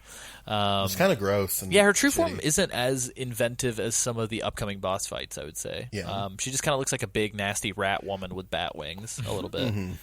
I mean, it's spooky, but it's whatever. Yeah, effectively, you kind of do sort of this typical rinse and repeat, like pummel her a bunch, dodge her attacks, and then eventually you get to punch her with your electric hand, which is kind of neat. And then I will say Gabe's finisher here. Holy Punch her shit. with your electric hand is the exact words I have in my notes. Perfect. Yeah, this is so. From this point moving forward, Gabriel, for some reason, completely unexplained, gains the strength of Kratos during cutscenes. He doesn't have that strength during the actual game, but during cutscenes, he has this Deus Ex Machina, like MacGuffin ass, I can move a mountain, Chris Redfield bullshit strength. Oh yeah, and punch a flaming boulder, fucking do whatever. Dude, he just like grapples this woman, pulls her down out of the sky, and then pierces her on the fucking I'm gonna be of the real castle. Here. This was fucking awesome. It was pretty crazy. Yeah, so you're fighting her. She says, fuck this, flies away. Gabe just, like, fucking MLB pitches his cross at her, grabs it, damages her while he's hanging from her, and then eventually manages to stab her through with the tip of the fucking castle. It's nuts. Yeah, like he's hanging off for, like, some kind of vampire flesh kite. Oh, yeah. Which is, yeah. Very good way to put that. Ew. Yeah, so what we're talking about, his like Kratos strength is not him hanging off of her, but the fact that she slams him into the tower and he just like plants his feet and just like with the strength of his legs as he's trying to yank her down, gets like crushes the side of the tower with his legs. Yeah, it's his love for his dead wife that propels him. And not only does he impale this vampire queen on the top of this castle tower, he then breaks the castle tower off inside of her. And, like, leaves her for dead, which is fucking nuts. Well, that's the thing. She's still not dead at this point. They have, like, a minor scuffle, and then Gabe actually uses the fucking door opening edition as a stake. Oh, I forgot about that. Yeah, stabs her in the heart, and then breaks the stake off inside of her. Yep. And that's when she dies. Which is weird, because then we use the stake later. Yeah. Which is, I was like, I guess we're never going to be able to open a door again. And then we open a door again. Literally one more time. Oh, yeah. It's only once. And it's during a boss fight. Yeah. But then we get the Seraph shoulders, which allows us to double jump. And I would argue it's nowhere near as cool and opens up traversal things as it does in the 2D games. It just kind of makes you jump further, which, like, okay. Like, in a game that's this linear, these kinds of powers don't really do much, because it's not like... Yes, it probably opens minor things if I go back and replay the game, but it's not like shit that recontextualizes, like, a big level that I'm a part of. You know what I mean? So... Yeah. They just, like, as they go... I will say this. As they go, literally all they do is they make cliffs higher and gaps longer. Yeah, which, like, if you just didn't have the double jump in there, it wouldn't matter, because they would have designed it differently. You know what I mean? Yeah. I think the backstory, I don't know if you guys read the quote-unquote backstory on these wings. The shoulders? Basically, they're like, hey, back in the day, these wings were used to fly short distances, but the powers on them reduced so greatly that they can only, do light glides. Like, it was so corrupted by Camilla's power, like darkness, that's only able to glide short distances now. So why does she have them? Well, she was given them when she was when she founded the Brotherhood. I see. Gotcha. Oh, one thing that I wanted to point out here, because it is also applicable to the next Dark Lord or whatever, Lord of Shadow. I love that all the Lords of Shadow have the colors of the Brotherhood of Light woven into their initial character design. So, like, Camilla has these shoulders that are the same kind of color as Gabriel's tunic. The next Lord of Shadow, or at least the first phase, has sort of these draping pauldrons. And then I think the first Lord of Shadow had it as like a sash. So I think it's cool that they kind of still have this visual nod to like hey dog, I used to be one of your guys. You know what I mean? Yeah. So that's the thing. It's like these things, like the dash boots and the wings and stuff, are things that they had before they turned into darkness, essentially. Yeah, and we can't have cool things like that hammer because Gabe's just stupid and breaks it. So right, exactly. There's that. That's another complaint. Even though I enjoyed the back half of the game way more than the rest of the first half of the game, I was still like, dog, look at this cool weapon that you could be giving me right now. What the fuck? Yeah. Again, it does make me wonder if they just ran out of time or money. Yeah. Because I'm sure designing whole new move sets for weapons is probably a pretty time consuming process, especially balancing and stuff. But yeah, so anyway, Pan shows back up, and we walk through a blood mirror with like no questions asked. Yep. And we get transported to the Titan Bone Graveyard. World. Yeah. Oh, so we go to Bones Forest. Is where we go. Ooh, So creepy. Chapter the 9, Bone Part Forest. 1, Bones Forest. Not Bone apostrophe S Forest. This is Bones Forest. Sick title. A lot of boners here. Just gonna put that out. You get introduced to a new enemy type called the Headless Burrower, which I actually kind of liked. Oh, dude, they're pretty sick. So They're- it's not. This isn't just a Cialis commercial over here in Bones Forest. Yeah. It's actually just sort of the first zone to the Necromancer territory. So we get all these cool new Necromancer enemies. Yeah, which I think the Necromancer enemies are probably like the best like grouping of enemies that the game has for you. Yeah. These headless burrowers that Sam mentioned, it's kind of neat because they're like zombie bodies, but they're mixed with the sort of iconic Castlevania Medusa heads, where their heads will kind of float around and kind of fuck with you. And then once you destroy all of them, the bodies will kind of resurface to kind of start the process again. I don't know where they're getting all these heads from, but... Yeah. And then like as you fight the heads above ground, sometimes there'll be like a little circle underneath you where the body is, and it'll grab you and like try and like eat you. Yep. And then like the way that they laugh and stuff is like we were talking about like enemies with personalities. Like this is like the first like regular enemy type before like since the Butcher that had personality, I think. Yeah, I think so too. The shitty part is so they started introducing, like we mentioned, all these puzzles with the double jump. One thing about the double jump that I will say is like it kind of locks you in. That's the one thing I despise is like most games with double jumps, when you hit that second jump, you can kind of recorrect or course correct your flight path like mid movement. So you can like jump forward and then with a double jump all the way back if you want. Obviously I don't need this game to be like Quake or like Unreal Tournament or something, but it just kind of sucks that second jump is always going to kind of lock you into where you were jumping the first time. But that being said, they kind of fuck with you because you do all these cool jumping puzzles, which are actually pretty neat. But then Yeah. you jump straight into the chupacabras again. Oh God, fucking Chupacabra! I fucking hate this thing, and I will tell you the second time that we bump into it for this episode, I just don't understand how this made it in the game. Like it does I don't either. nothing. It just pads. The thing about the second time that it shows up is second that time for this recording. for this episode, for this recording, for this like I guess it's the last time it shows up in the game, right? Yeah. It's within the constraints of a puzzle where you're surrounded by just a bunch of like really weak enemies, so it's not as annoying. Yeah, but the and puzzle's you're able- fucking annoying, and that whole thing would have been subverted without that stupid chupacabra.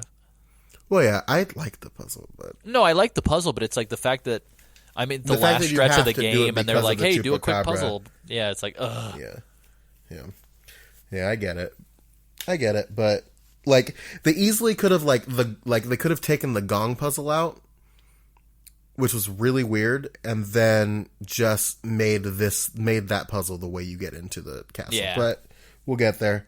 Fucking Chupacabra, you have to kill some things and get your powers back. Fuck that guy. Yeah, just imagine that we talked about how annoying it was, because that's what happens. And then you get to move into this like haunted cornfield. Oh yeah, the Woes And- War. Yeah, and you walk up to this very Studio Ghibli looking house. It's very cool. I actually really dug the house, and I thought the basket ride to the top was very cool. Yeah, and the aesthetic of the whole thing is very funny. And then you inside, It's very you Spirited Away. Yeah, it's very Spirited Away. You meet Baba Yaga. I did not like their portrayal of Baba Yaga at all.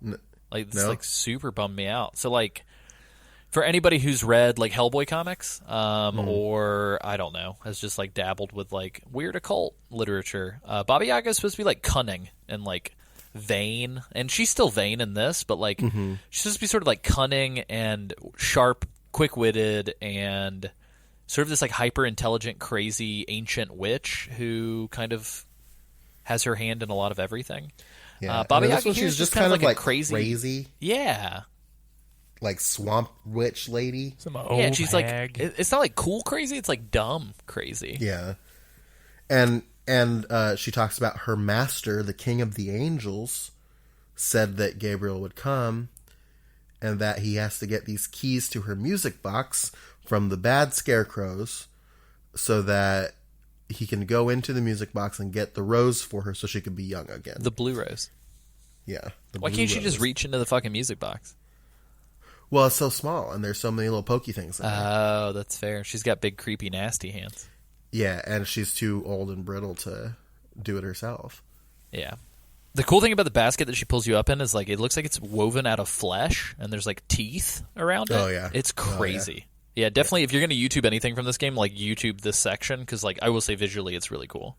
Yeah, visually it's cool, and I thought the scarecrow enemies in this section were actually really cool, too. The scarecrows are fucking sick. Like, this is awesome. Like, I hate that you kind of have to do this, like, weird crow puzzle thing, but it was cool because you get to explore this, like, rundown shack town and using crows and kind of shaking them from different copy-pasted poles that are kind of all over the place. You kind of use the crows to land on where the scarecrows are perched, and it pisses the scarecrows off, and then they fight you, and they are fucking nuts. They light on fire, and then they get off. And the thing is, they're made out of, like, hooks and shit. It's crazy. Oh, yeah.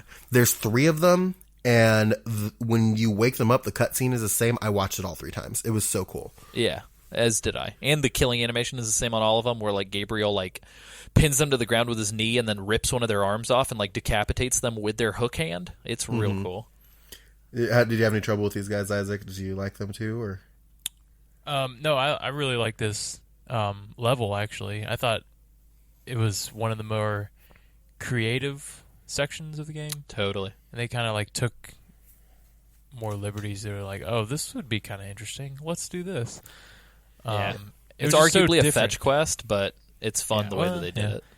But like all the other levels, I felt like were just, here's a castle, do these same puzzles. But this one was kind of different in this, in every aspect, really.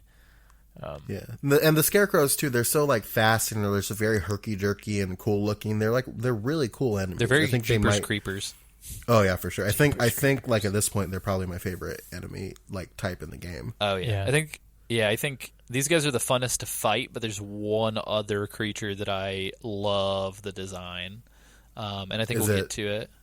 Is it, like, later in the necromancer section? Yeah, I think so. Is it the necromancers?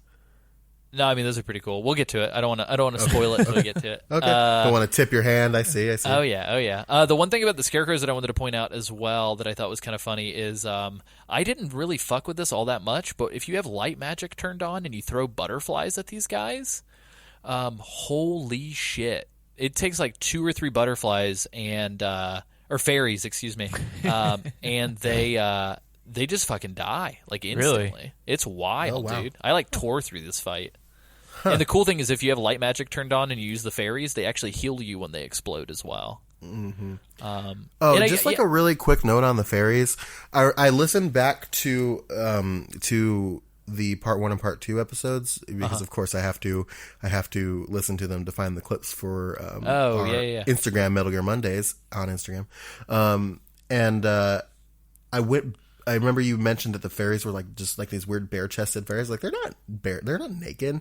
I went back to the level where you have, like, Pan's, where you meet Pan for the first time to pick up a life rune. And they're straight up naked. Oh. That's weird. Oh, there's, like, Virgin and everything in there? No, I don't think there's Virgin. We got Jine? Virgin. We should... No, okay. If there ain't giant, it don't shine, baby. Hold on, let me turn my mix all the way to wet real quick. 1 second. Oh, gross. Why would you say something like that? That's disgusting. Virgin? I've never heard somebody say... I've heard vagine before. I've never heard virgin before. Virgin. It's actually Furgine. That's ew. Well, it's making a comeback. It's not just for the 80s anymore. Oh, no. Ladies can do whatever they want with their furgines. Oh, yeah. We support the fur here at Metal Gear Monday. Jesus Christ. Real quick. So on the climb back to the witch's house, I thought that this was just going to replay the climbing of the little tram basket again or whatever. So I skipped the cutscene. Dawned on me, I just straight skipped the whole final cutscene of the chapter, or of the part as well. Oh, no. So what happens at the end of this part? So you didn't really miss a whole lot. You get back up there, and Baba says she'll put you in the box, and Gabe is just like, what? And then Gabe's like, do it. Yeah. Well, he's very confused. He's like, what are you talking about? And then she tells Gabe to close his eyes, or the spell will blind him, and then she casts the spell, and then what if she would have kissed bright him? flash, and then the level ends. Ah, great. They didn't want to animate anything, so they just flash white. Yep. Nice. Yeah, so part 3, the music box. Gabriel shrinks down. He's in the music box. We have to go get the blue rose because it's going to keep the witch youthful. Quick question. The load dialogue. So Coach Z is clearly still watching us. Oh, yeah. Where is he? Zippo here expresses concern over the fact that Gabe is very small. And he essentially... He's like, they shrink my boy. What do I do? Yeah, they shrink my boy. That is no longer a good-looking boy. I do not want to keep this. Yeah, this is the opposite. We're in Bones Forest. This is the opposite of Cialis. You're making my boy tiny. I don't want you to... This is my boy. Now he's a shrink-a-dink. What are you doing, Baba Yaga? Oops, Why? Baba, you shrunk my boy. You left him in the washing machine too long. You put him, honey, I shrunk my boy. Oh, no. What are you doing, Baba Yaga? Yaga, He's you so shrunk upset. my boy. He's so... My boy! You become like the if you've seen Tim and Eric, when there's a Tim and Eric sketch where two men accidentally run into each other's cars on the street, and in order to determine I don't know who the fuck's going to pay for the damages, the two men both pull tiny men out of their pockets and they throw the men on the ground, and the two tiny men have a dance off. It's a lot like that. That's what's happening here. My very talented, beautiful boy. I wish that you would have been trapped this small for the rest of the game. That would have made it as like a fucking borrower's situation. Yeah, I wish that Gabriel's voice got real tiny too, where he's like, Marie! I have to save Marie! Zippo is so upset about his boy being so small that he vows to kill Baba once Gabe has become full-size boy again. He got pretty upset about that. Well, I mean, like, why you got to kill Baba? Well, he also does mention that this whole King and the Angels thing is very disturbing to him. That's true. But he's mostly concerned about his boy being so small. I thought it was funny because after the music box level, you're done. Blah blah blah. Zucchini. The next one, Zucchini goes back and says, "Baba let him pass, whatever. But I went back and I destroyed her." Whoa! Yeah. He killed her. He kills her. Yeah, he kills her. What the fuck? How are you gonna do that off screen? Yeah. I thought I was like, why? Show me. Let me. Yeah, like he literally says at the beginning the narration for chapter 10. He says, "Baba is no more." Oh or my the God! Baba I Yaga never is no noticed more. that. Why would you just let her live? Yeah, fuck, dog. That's wild. Anyway, let's talk about this puzzle real quick. There's not a lot going on in this level. It's kind of cool. It's a neat little puzzle where you get these jewels to activate additional little gears within the music box to play like extra parts of the song. I actually found the puzzle to be pretty fun. You trigger different parts of the song, and you have to trigger the sequence in such a way that all these different paths, based on the jewels that you have, they correspond with the color of the thing that they unlock, kind of.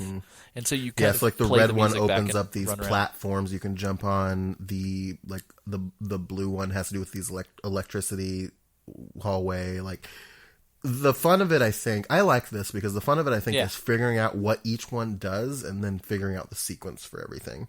Yeah, I liked it. The one thing I did not like was the repetition of the cutscene where to teleport back to the beginning of the puzzle, you get picked up by Baba's giant hand. But I wish after the first one they could have very easily done, and I think even games as old as like Kingdom Hearts 1 did this, where like if a puzzle used the same transition frequently, they would just cut to like the last frame of the hand putting you down.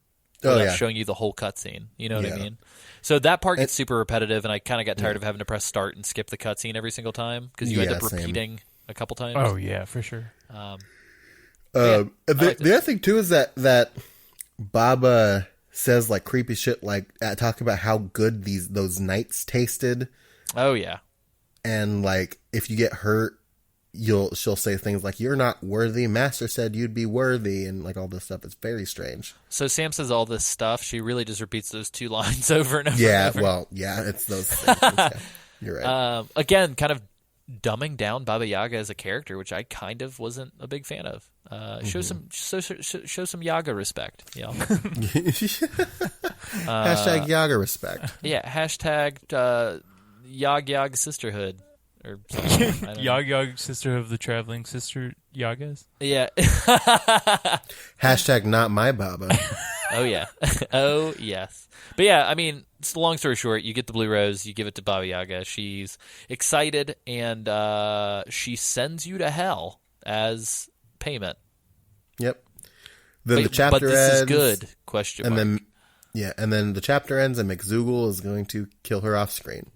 Correct. Yeah, Zeitgeist just straight murders her. And that's that. This is a real Kratos and Hades feeling level. Like, if you've played the original God of War, this is like Kratos goes to hell. Like, the Titan Graveyard? Insert that here. Yeah, Titan Graveyard. Chapter 10, Part 1. Pretty fucking sci-fi when you first get in there. Yeah, it felt like Destiny. It was kind of cool. I will say the design made it very difficult to understand what ledges you could grab. Because when everything is shiny, the shiny ledges that you are looking for are hard to find. Mm-hmm. But it's pretty fun. You get out, and then you stand at this like crazy entrance to Bone Hell. Bone Hell. Brunhilde. Bonehilde. Yeah, you meet these crawling corpses here that will then jump into coffins and become corpse spiders. Yeah, so it's creeping corpses to creeping coffins. Yeah. This is my favorite. The creepy crawlers. The creeping coffin is fucking rad. Yeah, I really like the creeping coffin. Yeah, when these corpses go inside of these coffins, the coffins stand up and just sprout like creepy tree legs, and then just fucking crawl at you. It's crazy looking. Yeah, and they're not like super aggressive, so they're relatively easy to deal with. But they're just like they hit hard, and they're very just cool. Yeah, I dug it. Yeah, and that's pretty much it with this level. It's just a lot of fighting and finding pieces to kind of move giant dead Titan hands around for you to kind of jump to the next part you got to go to. The thing that I didn't like about it is this level just becomes really oddly open with zero direction. Mm-hmm. And now that you've got the double jump, they kind of lead you to believe that you can kind of double jump to a lot of the platforms that you can see, but that's not really the case because there were a couple little islands I tried to jump to, and like no matter what I did, I would just die and have to restart from a checkpoint. Mm-hmm. Yeah. Did you guys have problems with this? Because I feel like I probably died like 5 or 6 times in this level. Yeah, most definitely. For me, okay, it's supposedly like poison fog, right? Yeah. Yeah.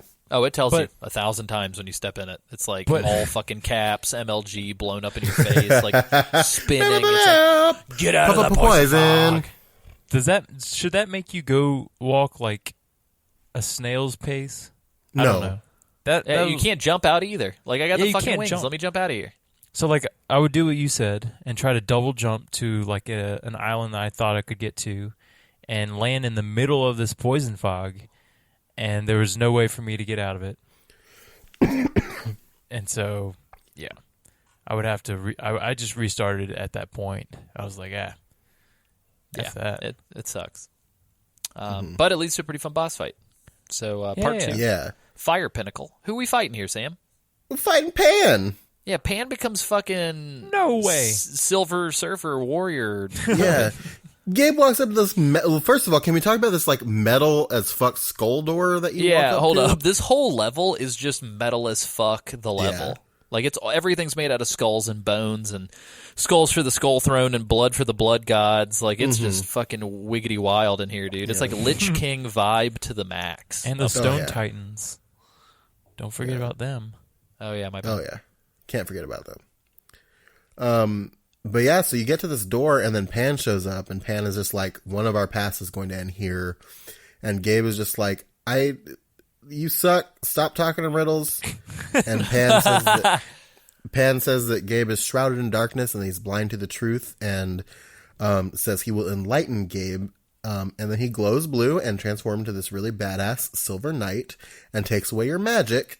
And then the way, like, things he says during the fight, like, he's testing you. Like, it's a test. And this battle is actually very cool. Yeah. This is actually kind of prepping you for the final boss fight. Oh, yeah, absolutely. It trains you. So, the first leg of the battle, you kind of dodge a lot, get your licks in when you can, much like some of the other battles. But then at a certain point, you get to grapple him. And after you grapple him and do some QTEs, you get your light magic back.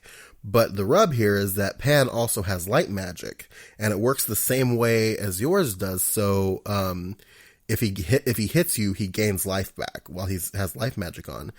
And the other thing that you realize is that when you both have light magic on, your attacks don't do anything to each other. Yeah, kind of cancel out. Yeah, so it's about timing when you use your light magic and get your attacks in versus when you dodge and when you try and avoid his light magic attacks. And so it's very cool for this first section. Yeah, and then after a certain point, you kind of unlock the ability to use shadow magic, and then that's when he starts to kind of alternate between the two. Mm-hmm. And then you realize that, okay, I can attack the light magic with shadow magic, and I can attack the shadow magic with light magic, so I have to flip and flop so that we're not negating things. It becomes very Ikaruga here. Oh, yeah. Yeah, that's pretty much it. It's like a 1v1 boss fight. It's a lot of fun. A lot of roll dodging, and he says some crazy shit the whole time you're fighting him. He's just like laughing and smacking you around. But then eventually you kill him. Mm-hmm. Gabe is real upset about this killing Pan. And Pan says sometimes sacrifice is necessary for redemption. And Gabe is just like, I never wanted this. And Pan says that blood is needed to open the way. Yeah, which, hold on. Can we camp out here for a second? How much blood? Whose blood? Why? Because, like, I would have pricked my fucking finger and opened this door, dog. Pan's blood and all of it. Specifically. Yeah, which isn't blood, by the way. It's like this weird silver goop. Yeah, it's very weird. Goop. But one thing that Pan says is, I've accepted my fate. Can you accept yours? Ooh. Yeah. Or something like that. Yikes. Ooh. Like every bad guy and good guy in the history of anime fighting shows. Oh, yeah. This next level is pretty easy. Yeah, the fire cemetery. But also pretty cool. Oh, hold on real quick. Can we establish with the death of Pan here? Gabriel, a mortal man, has just killed a god. Oh, yeah. What up with that? Fuck it, you know? YOLO. We're not going to talk about that. Yep. Yeah, and it's weird in this. Hold on, in the loading screen,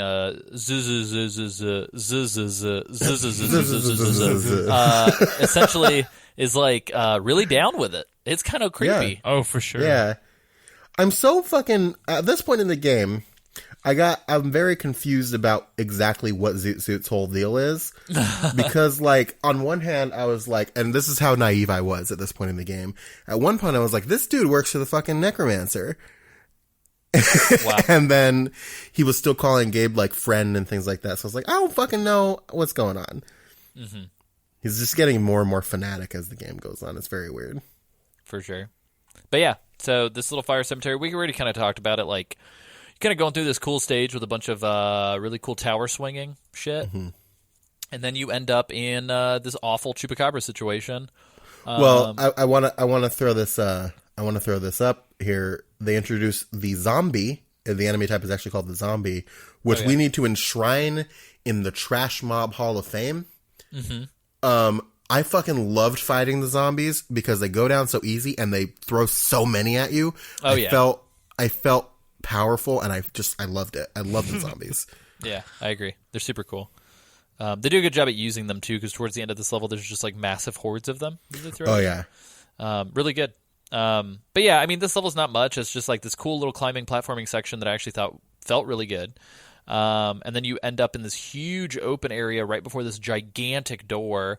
But right as you're about to proceed, this chupacabra comes out of nowhere, laughs his little dumbass laugh, and smacks his ass, steals your powers, then goes to hide in a cage, which you open by pointing these lights at through this giant puzzle that involves you moving some towers around and fighting zombies. And then once you get your powers back, like, that's it. The puzzle itself is not a bad puzzle. I actually liked the puzzle. Fun. Yeah. The circumstances surrounding the puzzle are garbage. Yeah, so you take a crystal, like the titty demon crystal, you put it in different spots to kind of illuminate these towers, and then you kind of ricochet the light from the towers off of each other to break part of the cage.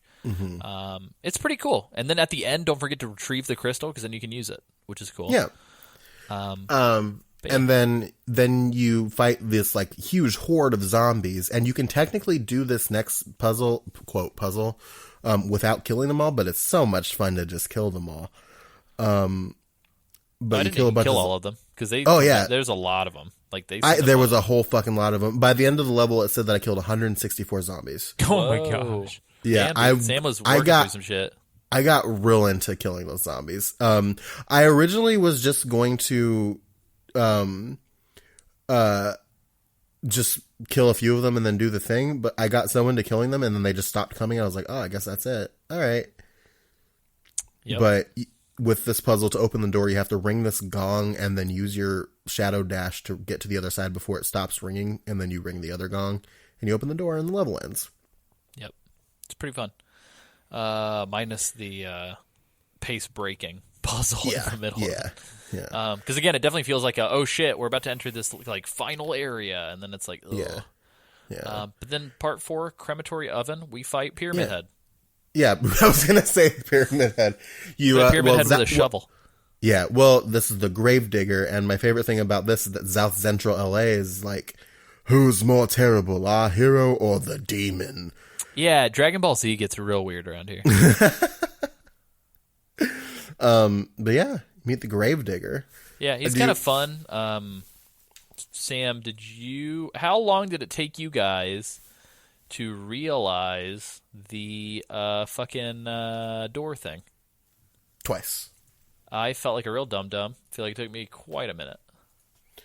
Well, so I realized that there was also something that was glowing in the arena aside from him, and I also noticed the second time that his animation indicated to me that he should have fallen somewhere after the end of the animation. So I was like, oh, I should probably do that, and of course the opening the gate opened the thing, and I was like, ah, cool. And then thankfully I had enough time to grapple him into it. But nice. Yeah. It took me like 3 times, I think, because usually those wheels take a long time. So at first I tried opening it when he was just over in the corner, and obviously he came over and bashed me upside the head. Yeah, you have to like down him first. As he does. His what do you call it? Dazed animation lasts quite a long time, so. That's when you can go in and do the deed. Nice. Yeah, but it's fun. Once you kind of leverage this thing open, you can kind of re-engage in the QTE with Shovel Man, Gravedigger, Pyramid Boy. And at the end of it, instead of him kind of knocking you back, he falls down this huge pit. One of the things that we didn't talk about is that he will occasionally open up his helmet to spit out these like Cthulhu tentacles out of his mouth. Yeah. Once he falls down this tunnel, he will, as Gabe's like, oh, everything's good. These tentacle tongue things clearly are long as fuck because they shoot all the way back up. Which let me insert here. Gabe is looking, saying, oh, this is fine, as he's holding the shovel that he used, the Gravedigger's shovel that he used to like get him down into the Mordor pit. that he plants in the ground next to him before he gets grabbed, and also has another opportunity to not use this very cool weapon in the game. Correct. But yeah, so per his established MO. Yeah. So continue about his weird long tentacle thing. Yeah, so he launches his creepy long tentacle tongues, like I think there's 3 or 4 of them, and then starts to pull Gabe down into this like fire shaft to hell. And then Gabe kind of manages to like knock all the tongues off using some QTEs and stuff, and then we kind of have to like platform crawl our way back up to the top of the tower as the lava is rising. After that, I mean, it pretty much ends, right? Like another door opens and we're out. Yeah, I went the wrong way. It's if you just go straight, if you go straight up, it's not a huge deal to make it to the top in plenty of time. I went the wrong way and I accidentally found a shadow gem. Nice. But you can still make it to the top in time. It's just a little bit closer. Yeah, so we are in Chapter 11. This is Part 1, the Necromancer's Abyss. Again, they kind of kill the pace really hard with a puzzle here, followed by another. Yeah, Zoop is calling him the Prince of Darkness now. That's cool. Yeah, I don't know. It seems kind of weird.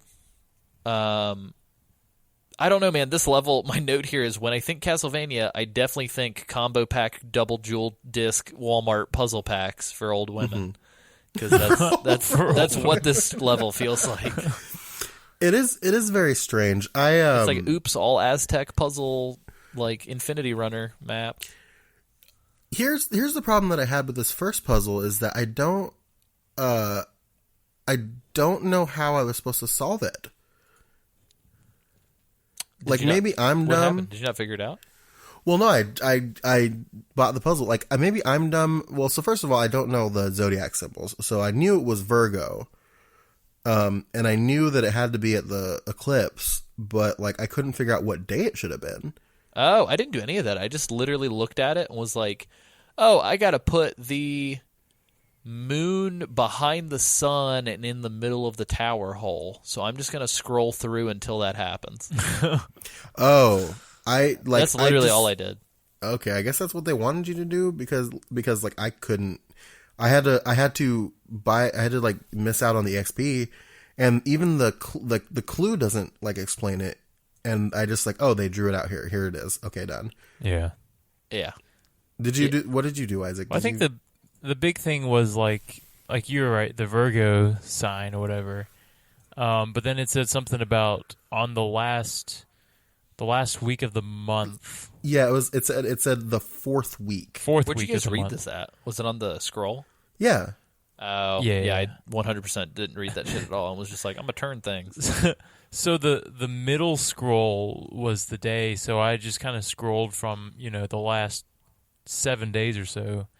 And then the moon, I guess I've just picked the eclipse one and it worked. But yeah, I mean, it's not very intuitive. I will give you that. It's just kind of okay. I'm just making sure. Like, I didn't know if it was because I was dumb or because this is a bad puzzle. I wasn't sure. No. It was not intuitive at all. I don't think. Okay. And if you don't know the zodiac signs, then good luck. Yeah. Once you solve this puzzle, though, you force a solar eclipse to happen. And then I laughed at this. A little piece of a platform appears, and I laughed because it's like, that seems like a small prize for forcing a solar eclipse, but okay. Yeah. But if you walk up to it, the platform builds out in front of you as you go. Yeah, which is pretty cool. It's like the whole Kojima coming out to introduce Death Stranding stairs. Yeah. Oh, yeah. Yeah, I don't know. It's okay. As soon as you get through this, though, there's this like super weird puzzle that involves you trial and error jump punching tiles on the ground to draw out the patterns in which to trace this symbol on the door. This is where I figured out the technique for jump punching. With, I guess now that I know you can fucking punch straight down. This is where I developed the technique for doing the diagonal punch in the first try every time. What you learn while doing this puzzle is that each row, it doesn't matter which one you punch within the row. Everything in the identical rows do the same thing. Yes. Yeah. So you have to, the top row is up, the middle, like the two middle rows are left and right, the bottom row is down, and then the dot in the center is to start the laser. To begin the laser. Begin laser. Oh, my head is bleeding. Oh, are you okay? That's not, yeah, I just like went and wiped my head and now there's blood there. That's weird. Whoa. Sam. Very, very not nice. What, do you need to take a look? No, it's fine. I'm good. It's just a little bit. Okay. All right. On that note, Moving on. Sorry. Hi, podcast. yeah, that's crazy. Yeah, and then we just get a bunch of double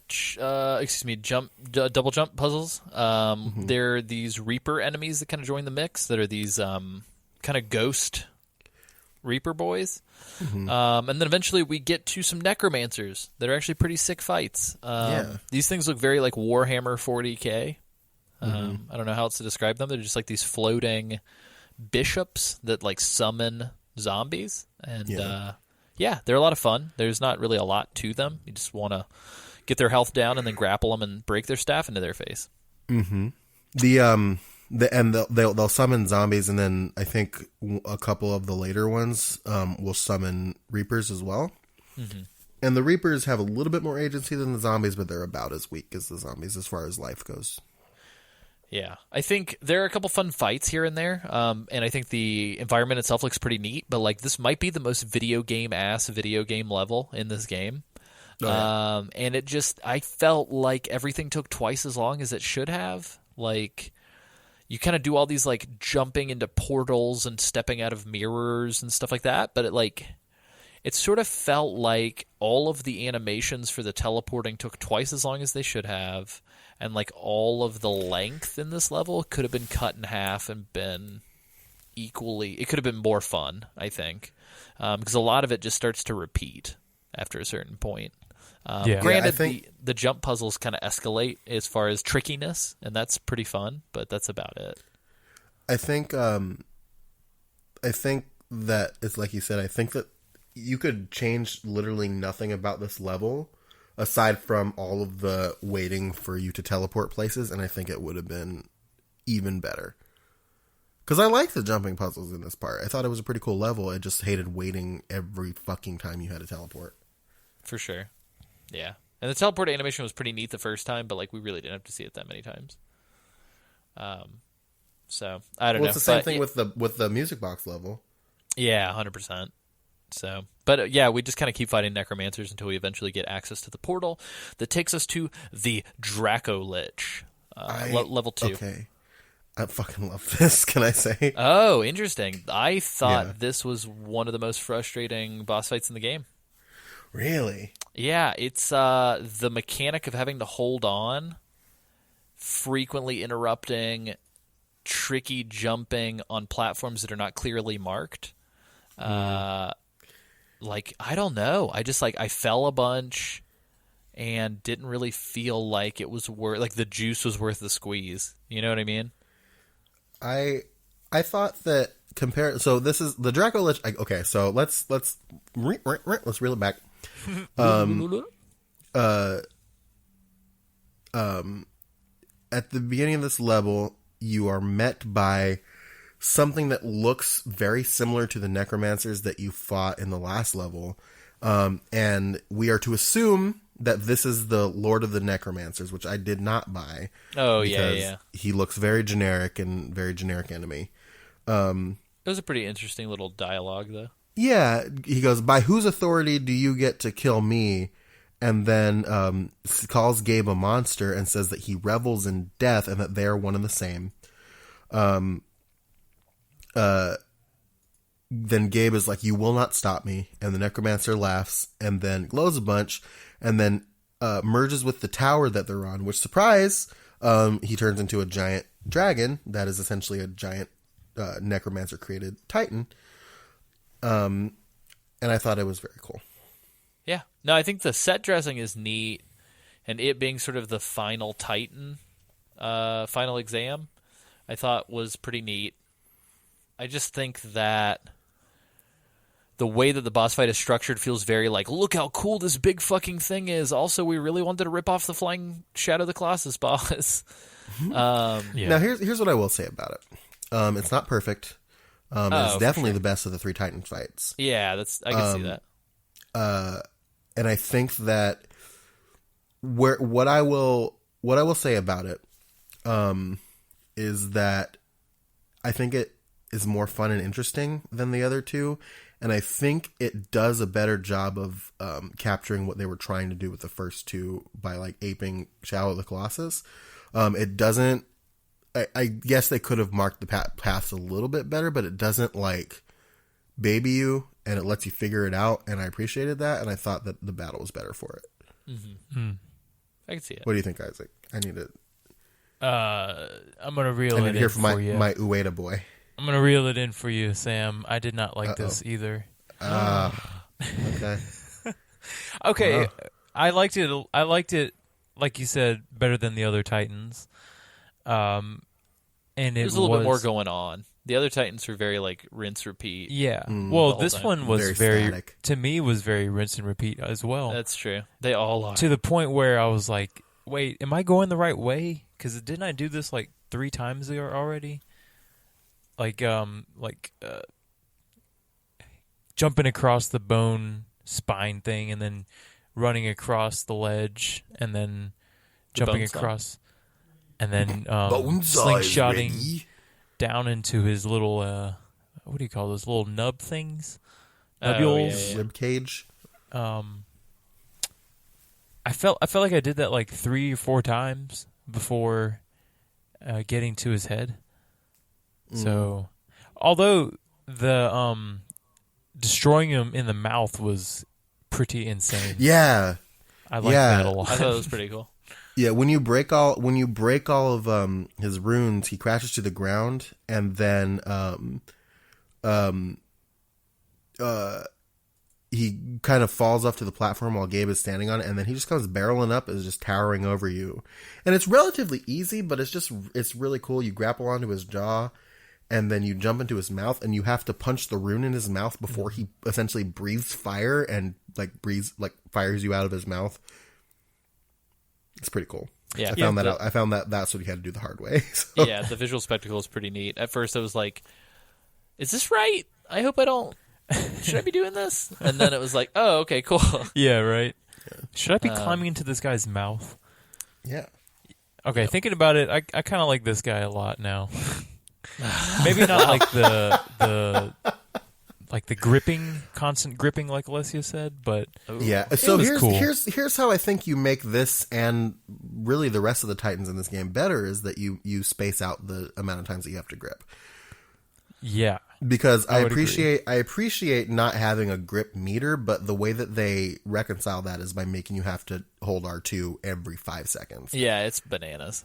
Almost literally every 5 seconds. Yeah, I mean, you can time it out. Like, as I was climbing and jumping, I literally almost like a musical beat was like, and let me go ahead and hit R2 or right trigger, and then it was like, okay, 1 Mississippi, 2 Mississippi, 3 Mississippi. Let me go ahead and hit right trigger, and it's like, I don't know, it just got so repetitive feeling.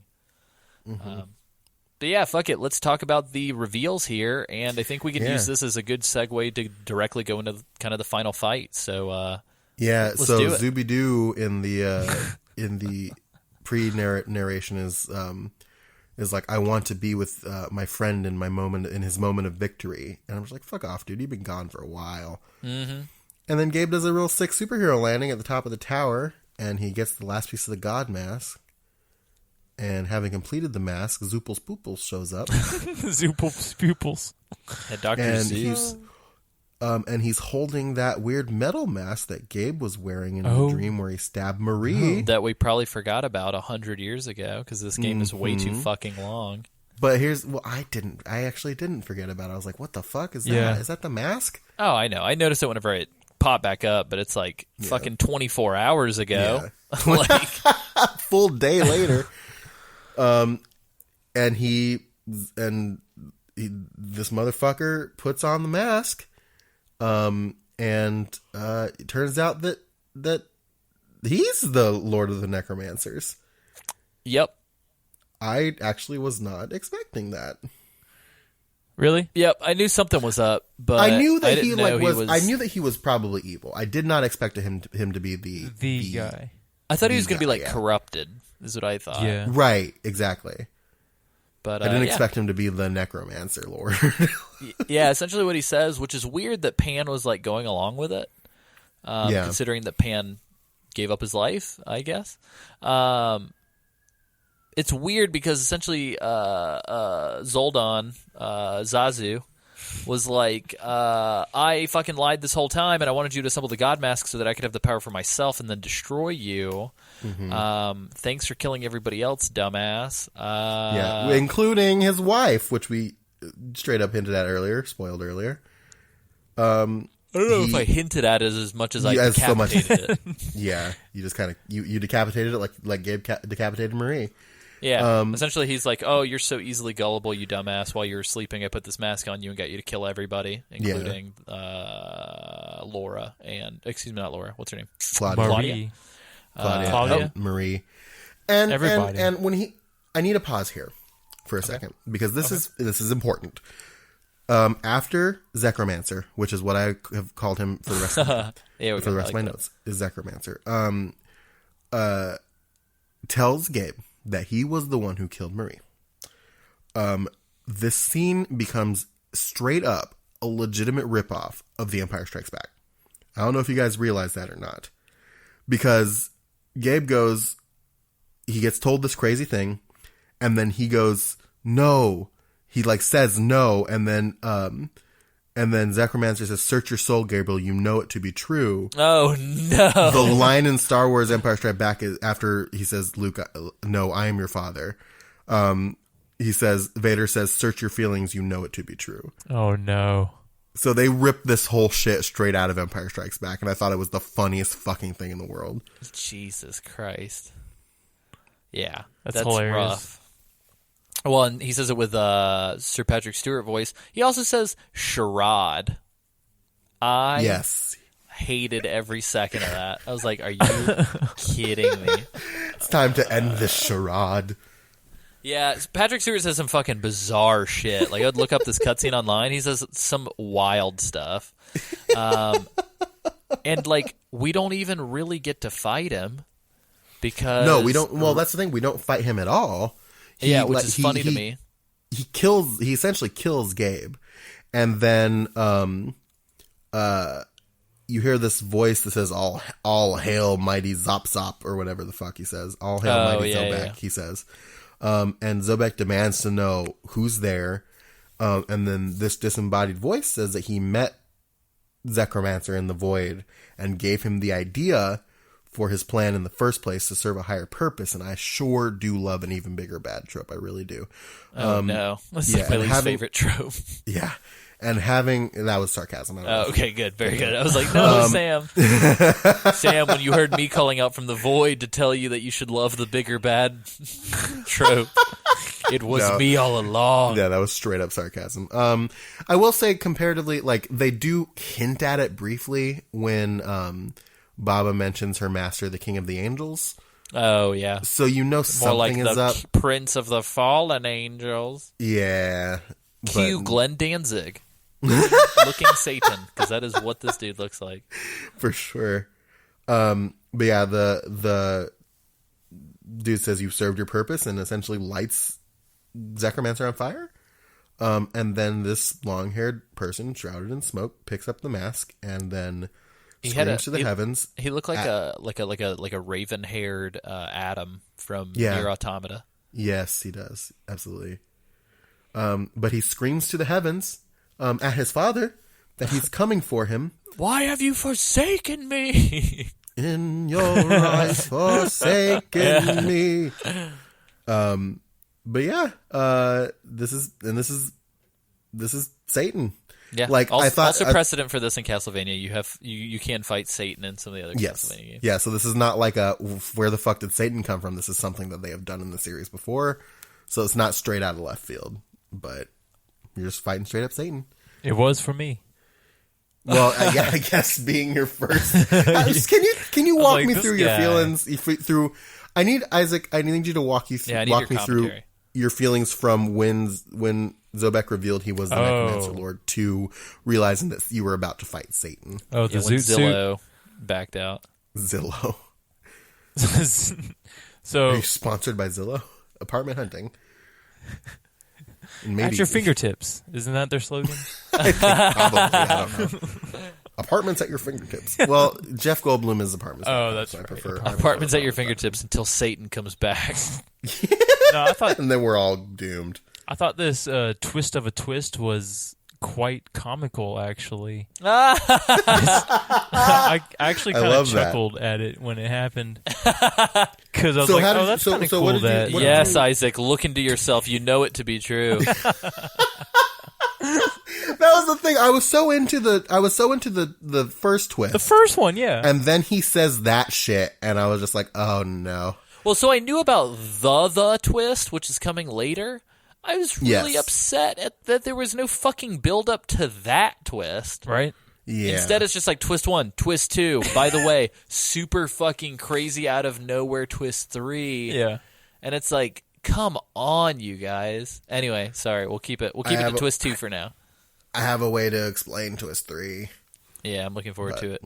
We'll get to it. Yep. But for you guys that are confused listening, we are at twist number 2.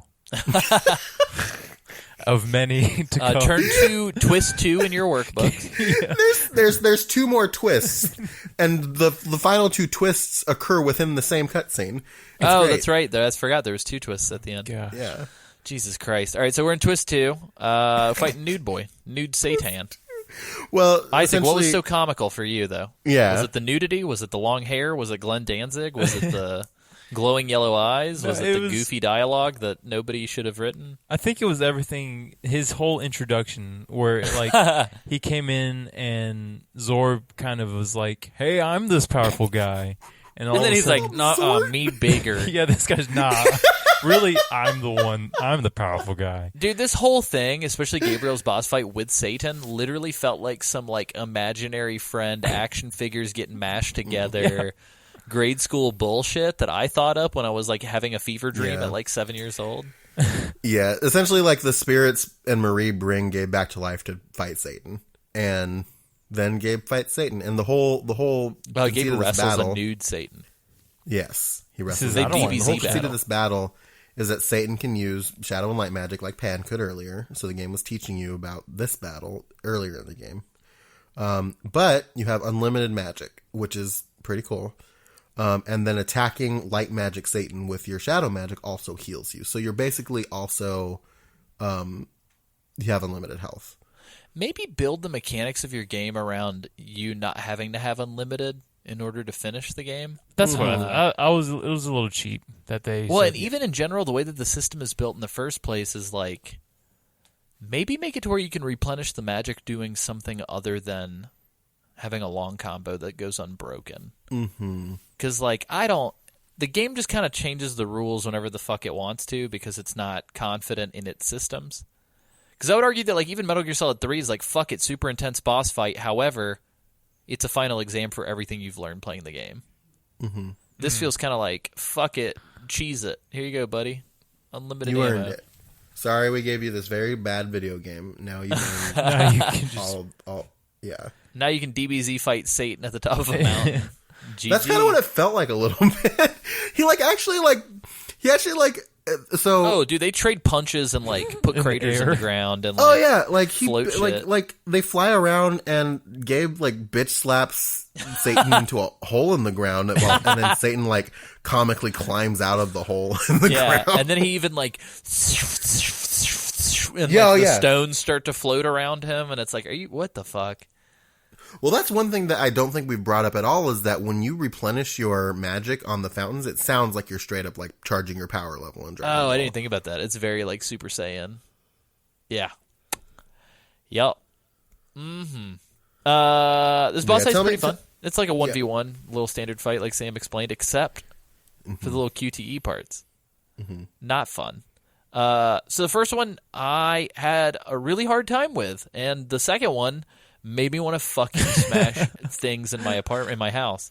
How did you have trouble with the first one? The first one was so easy. Like, it was just literally just color-coded oppositely. So check it. I couldn't figure out the timing of when to make the change happen. Like, at what point?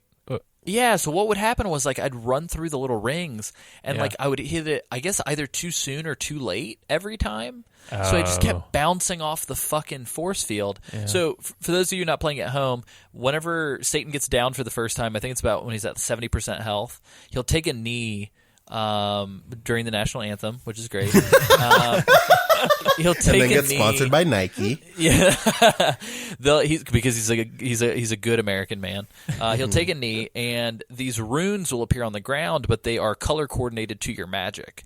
So what'll happen is you kind of have to run through these checkpoints, but change your magic as you hit them, so as not to block yourself from getting to him. And I don't know what it was. They're pretty close together. Yeah, they're very close together. And eventually, what I ended up doing was just sort of like fucking just like tap, tap, tap, tap, tap, like trying to like time it and just being like, fuck it, I can't figure out the pacing, so let's just figure it out. So I just kind of brute forced my way through, and it's just I don't know what it is. The timing is very frustrating. That's interesting. I had I had no trouble with the first one, and when did the changeover happen? Do you change it? Because you can't change your color while you're in the circle. No, because you have to change it in the out. little section in between them, and you have to match the magic. And the key is to take your time. Oh, wait, hold on. So there's the rune circle, and then there's just the solid color between the runes. Yes. If I'm standing in the red solid color, can I change it to blue before I hit the runes? No. Because because the runes don't like. There's space in it. So in the first one, it's just like the colored rings around him. They don't move. No, for sure. But I'm saying like there's a rune edge to the ring, and then there's a solid color within the ring. Oh, as long as you're outside the solid color, you're fine. This is like Isaac's like, oh no, dummy, it's L2 and triangle. This is like... I like that we both had one of those moments for you. I appreciate that. Anyway, yeah, I got through it. When they start moving, I lucked out where I did. Because when they start moving, the good thing about it is you don't really have to worry about this mechanic of alternating at a good rate. Yeah, because when you get to the second chunk, you can actually luck out and get like 3 of the same color to move next to each other, and then just fucking beeline it. Which is what I did. I actually applauded that, like the easy one, for teaching you what you were supposed to do for the more complicated one. Yeah.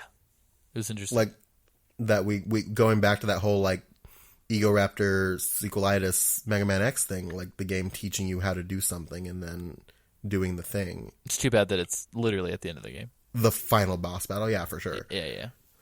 But yeah, I mean, case in point, I mean, I don't know how much there really is to say about this. You kind of like break Batman's back, so to speak, with Satan. You just kind of put him in a bear hug and just kind of squeeze him until he dies. Mm-hmm. You breathe on each other's necks and whisper sweet nothings to yourselves until God. Well, the first thing he does is he grabs Satan's like fork, stabs him in the stomach, and then uses this thing as leverage to body slam Satan. Yeah, and then snaps the thing in half and breaks it off inside of him because he loves doing that to people. Mm-hmm. And then punches the fuck out of Satan for a while. Puts him in a chokehold. Suplexes him.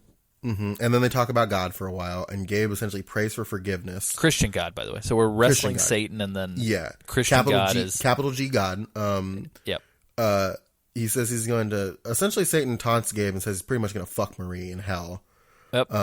He's like, I'm sure of pleasures she's never seen before, and Gabe's like, she wouldn't do that. She's a good girl, and then God's like, you done, son. And then she goes to heaven.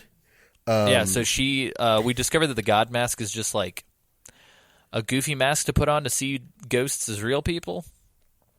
I guess. Wasn't sure what was up with that. Yeah. Gabe puts on the mask, and then his wife kisses his mask and not him at all. Mm-hmm. And then she leaves. Yeah. And says that she forgives him. Bear hug, after Gabe prays for forgiveness, he like this big old beam of light erupts from his mouth, and then he charges his laser, and then he fucking shoots the loop. Dr. Argonopus, then the God mask falls off Satan. Satan evaporates, and then Marie tells Gabe that tells Gabe after he's real sad that he's still alive that he's alive to repent for his sins when his life was wrongly taken from him, and that he freed all of them, and that the God Mask can't bring people back to life. And she essentially, Gabe gets all emo about not deserving her love, and then she essentially forgives him. And then he puts the mask on, sees her, and then she kisses him with the mask on. And then she grabs the mask, and they all float away into heaven. And then Claudia shows up, says nothing, of course, and then also floats away. Oh, Claudia shows up and then shoots him a fucking stink eye. Yeah. Like, she just gives him this real dirty look, and then she's like, I'm going to heaven, bye, bitch. Yeah. And then the camera pans to Zekromancer's mask lying on the ground. Which roll is credits. And roll credits. And then there's a button prompt to skip, which I promptly did. Yes. And then we get to the twist number 3. This crazy fucking cutscene that I have seen years and years and years ago. Because people were like, holy fuck, this is insane. And I watched it and was like, holy fuck, this is insane. Kind of thought that the game led into this a little bit better. It doesn't. The game kind of ends and then you get shown this crazy cutscene out of nowhere. Yeah. Here's okay, so let's talk about the cutscene first. Yeah. I'll explain my theory. Now, here's I think my theory makes sense. Okay. But you said you're going to explain after we cover the scene? After the cutscene. I think my cool. theory makes sense, but it doesn't change the fact that they need to do a better job leading. Yeah, it would have been, I don't know. Here's the deal. Let's talk about the scene. Let's talk about the scene. We'll talk about your theory, and then I'll say my quick thoughts on what I thought would have been a cooler build-up. Okay. So in this scene, essentially we see this like old decrepit church. It's very similar to the skit that we did for this. So we see this old decrepit church. The skit's identical to the scene. It's fine. Yeah. We see this cool decrepit church building foyer area. This man in a business suit walks in. Except I think he's in a cloak. Never mind. So no, you don't know he's in a business suit. Apologies. That's twist number 4. Yeah, sorry. So this man walks in a cloak, and then he breaks through a wall in the back of the church, discovers the secret tower area, kind of tunnel, hollowed out tower, looks up, sees this crazy creepy door, then magically levitates to the top, walks through said door. It's very dark. We see like a stained glass window, very moody, and then we hear him say, "Hello, old friend," in a voice that sounds very much so like Patrick Stewart. And then we see this ghastly figure shrouded in darkness, and he says, "Oh, how did you find me? You're still alive, blah, blah, blah." They have a conversation. The cloaked man calls him Gabriel. The ghoulish man says, "No, my name is Dracul." Yeah, he says he gets real mad, leans into the light. He looks real gray and evil. He goes, "Don't you dare call me that. Eu sunt Dracul," which is Romanian for "I am Dracula." Yeah, and he's very clearly Gabriel. Just have become Dracula. Yeah. And then the man reveals himself to be Zolbeck in a business suit. They do a little bit more talking, and they taunt each other about. They talk in mysterious Kingdom Hearts teaser phrases. When Gabe disappears, he calls him Shadow of his former self. Gabe disappears, asks what he wants. Then they're just like, "Hey, bro, Satan's coming back. We should team up." And then Gabe comes in for the backwards hug. But then Z disappears, leaves his cloak behind, and then you see, he's wearing a business suit. Oh yeah, and he's looking like fly as fuck with some like goat eyes. And then Z blasts him through the stained glass window, and surprise, twist number 4, you're in the future. Yep, you're in modern day times. 2014. So here's the thing. I thought, like, what city could this be? Maybe it's New York or something like that. No, it's not New York. Well, it's the city. It's the original. It's the vampire castle from earlier. Yeah, there's a city that's built up around this castle now. Yeah, so it's but the city, shit, from the second game is called Castlevania City. Classic. So I want you to soak in that for a second. Oh yeah. Yeah, so I want to give a quick background on this before we dive into your theory, Sam. So the developers stated that they didn't think they'd be given a chance to make another game. Rightfully so. I don't know what the fuck critics were thinking when this game came out. But this is going to be really fucked up to anybody who's listening. This game, the original Castlevania Lords of Shadow, is still to this day the top-selling Castlevania game. Whoa. Which is fucking crazy. And even above Symphony. Correct. Whoa. And so Symphony actually was critically well received but did not commercially do well, which is why they did not do more 2D Castlevanias for consoles that weren't handhelds. Well, so that's the thing that, like, that's the thing though, is like much like a lot of like games like that, once they become like, it's not like Firefly, you know, where like people realize it was actually a good show after the fact, but like it's too late now. This is a game like the numbers still count, right? Like, oh, for sure. I would think once it became a cult classic, like it would start selling like gangbusters. Yeah, but that being said, this game, Castlevania Lords of Shadow, still has more sales. And I think it's because of the name recognition mixed with the like more accessible gameplay, especially when they released it, where it's like, LOL, it's like God of War, check it out. Yeah. But it's wild. So anyway, this game got greenlit for a sequel, but the developers didn't think it would. So they included this scene, which was supposed to happen over the course of 3 games. And they tacked on this scene that was supposed to be like a tease for like the end of the story, kind of like where it was all going. Well, technically, it was 3 games because Mirror of Fate ties. No, for sure. But the thing is like this was supposed to come at the end of towards the end of the 3rd game. So they were originally going to showcase like the full lead up to this scene. the full descent. Yeah.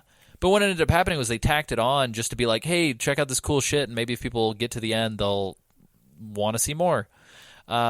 And that's what happened, and then they were sort of like, fuck, we are out of ideas now. I guess we got to figure something out. So that's why the other 2 games are received way worse than this first game. Like they're actually like considered pretty not great games. Yeah, I think Mirror of Fate essentially becomes the origins of Alucard. Yeah, in this universe, not like the Alucard. Yeah, in this universe, and then Lords of Shadow 2 is basically takes place after this cutscene where they essentially kill Satan again, and Alucard and Dracula team up. Yes. But yeah, so unfortunately what happened after this came out was people wanted answers and Konami wanted to capitalize off of it, so some DLCs were kind of built to answer what the fuck happened here. I really would have liked it if in the primary game we would have gotten to a point about midway through where Gabriel would have been transformed into a vampire.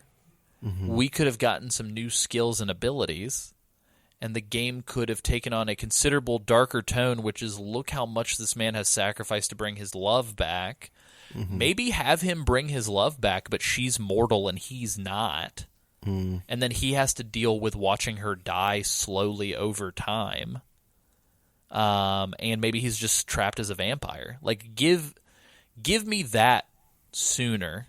Like, it would have been cooler, I think, to have had almost like the oh fuck, we're watching a zombie movie and the protagonist just got bit kind of feeling, like 3/4 of the way through this game, and then suddenly have me play through his like desperate fight to bring back his wife before he succumbs to the vampire shit.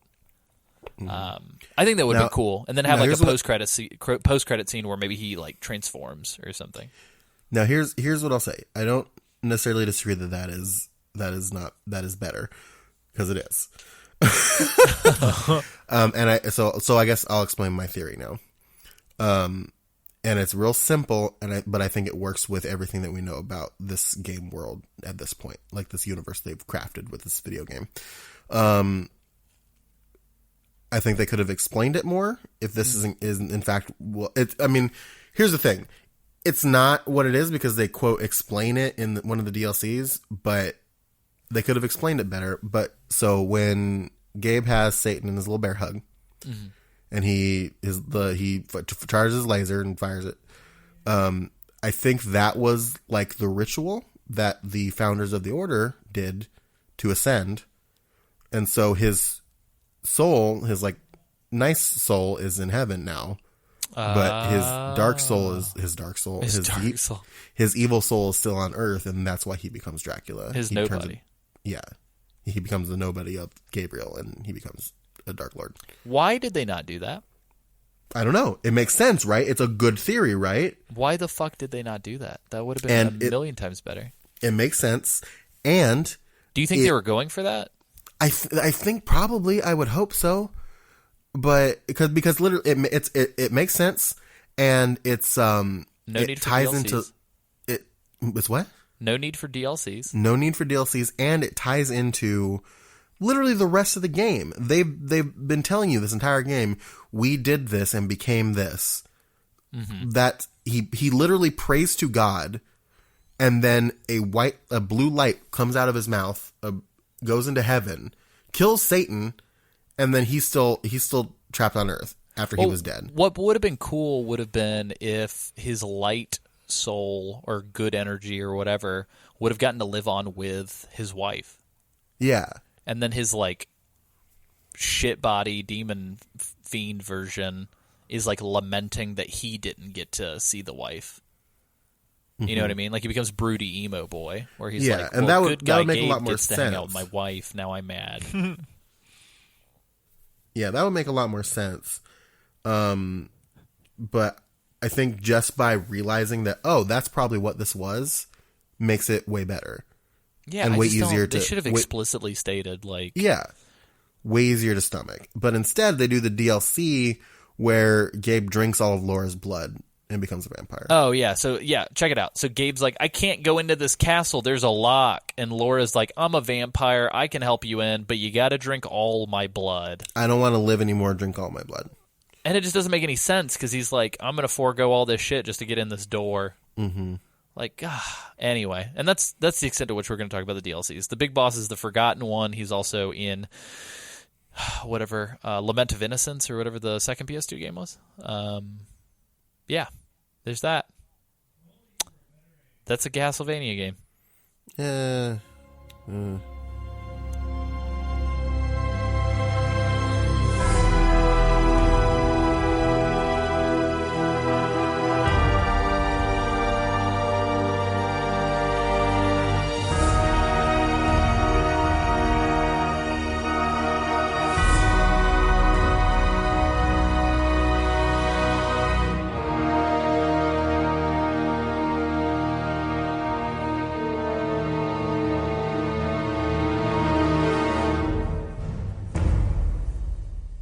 Yeah, guys, so let's talk about the wrap-up thoughts on, I almost said Soul Calibur, on Castlevania, Lords of Shadow. We've also been talking about fighting games on Patreon Club. Support us at $2 plus, get that.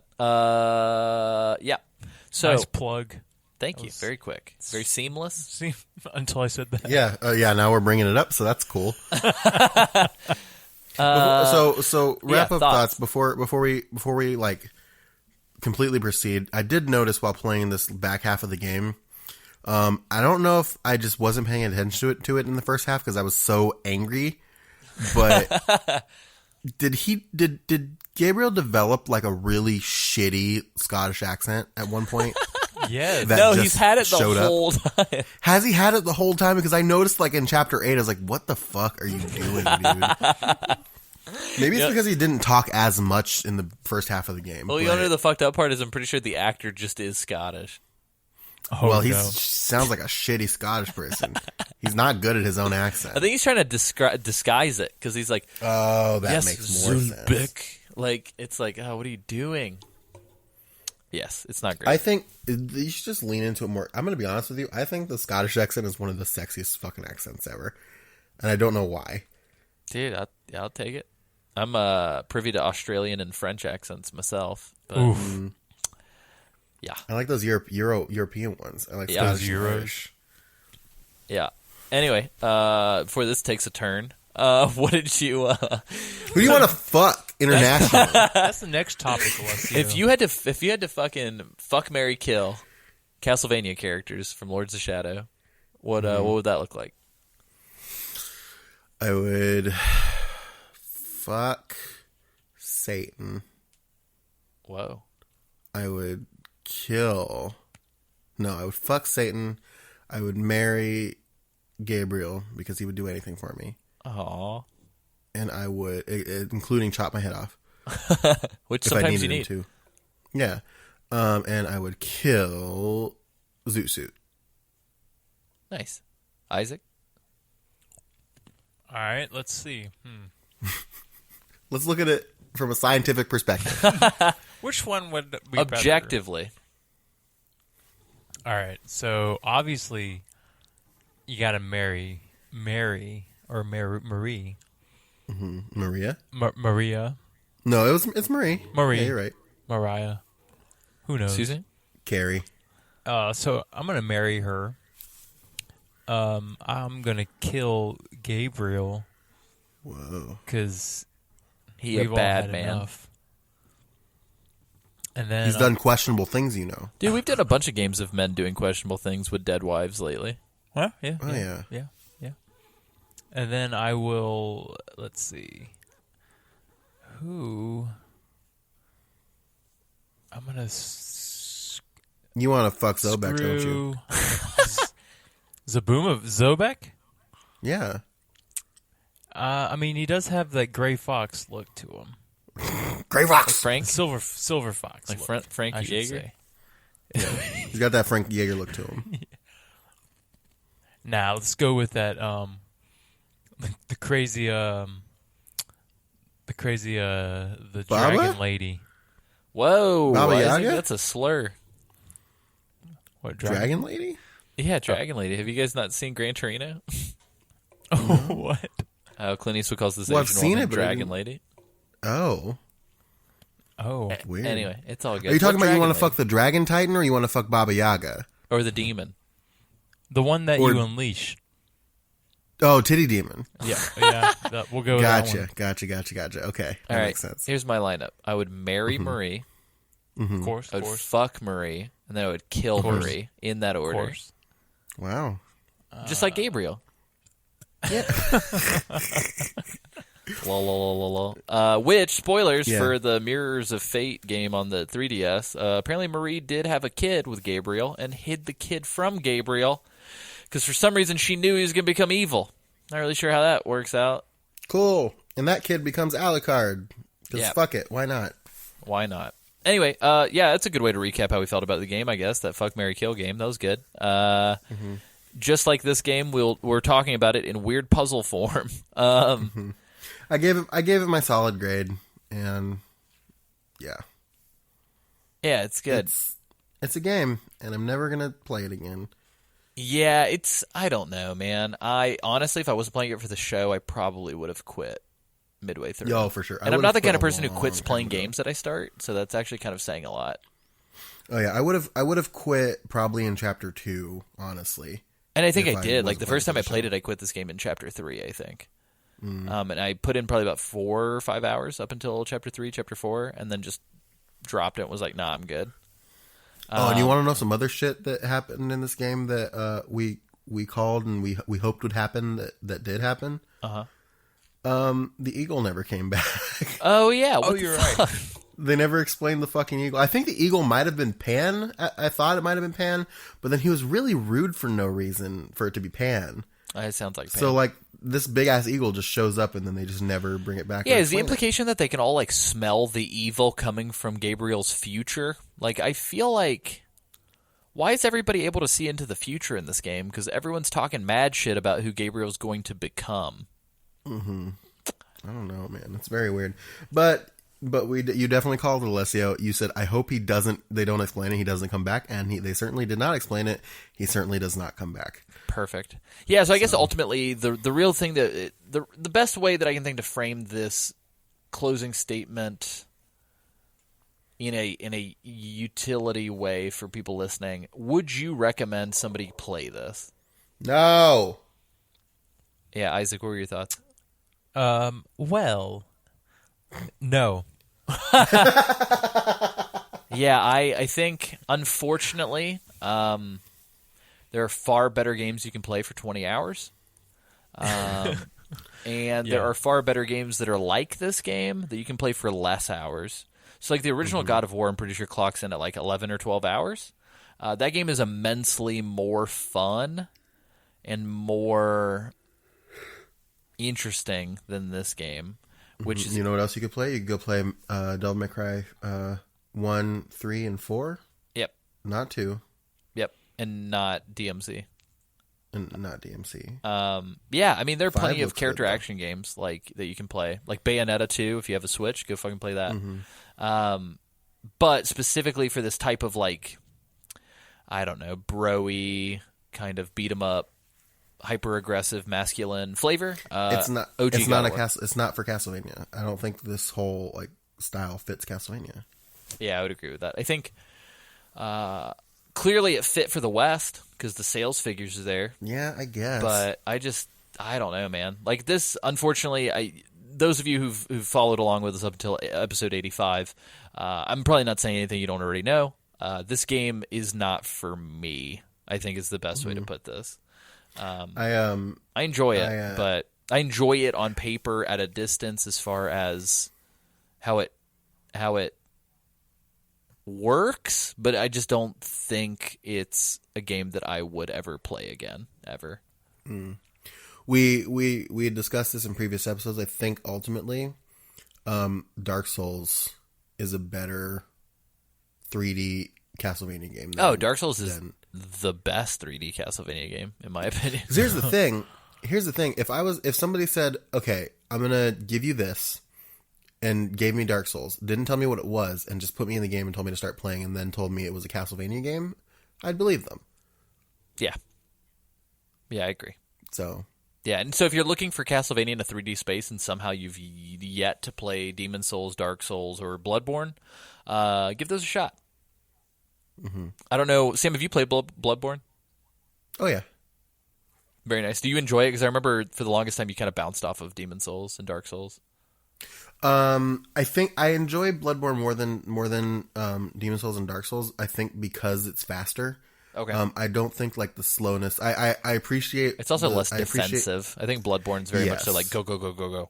Yeah, it's very much more. It's more aggressive of a game. I appreciate Dark Souls for like that defensive and like slowness to it because I think that adds to the game.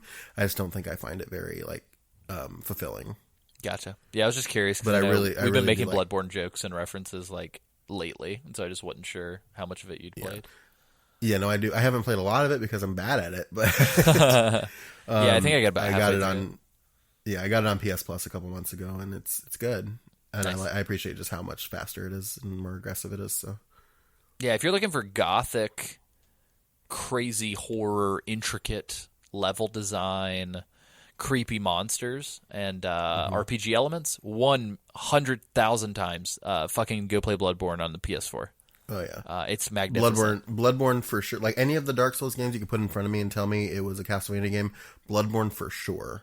Oh yeah, like if I would believe. Yeah, if you didn't tell me what it was and you sat me down, I think I would be like, "Fuck! I have been sleeping on Castlevania for a while, and they've been doing amazing things. Like, what is this?" But yeah, so I don't know, Isaac. I think Isaac and I, it seems like, are going to be revisiting, visiting for the first time, Symphony of the Night.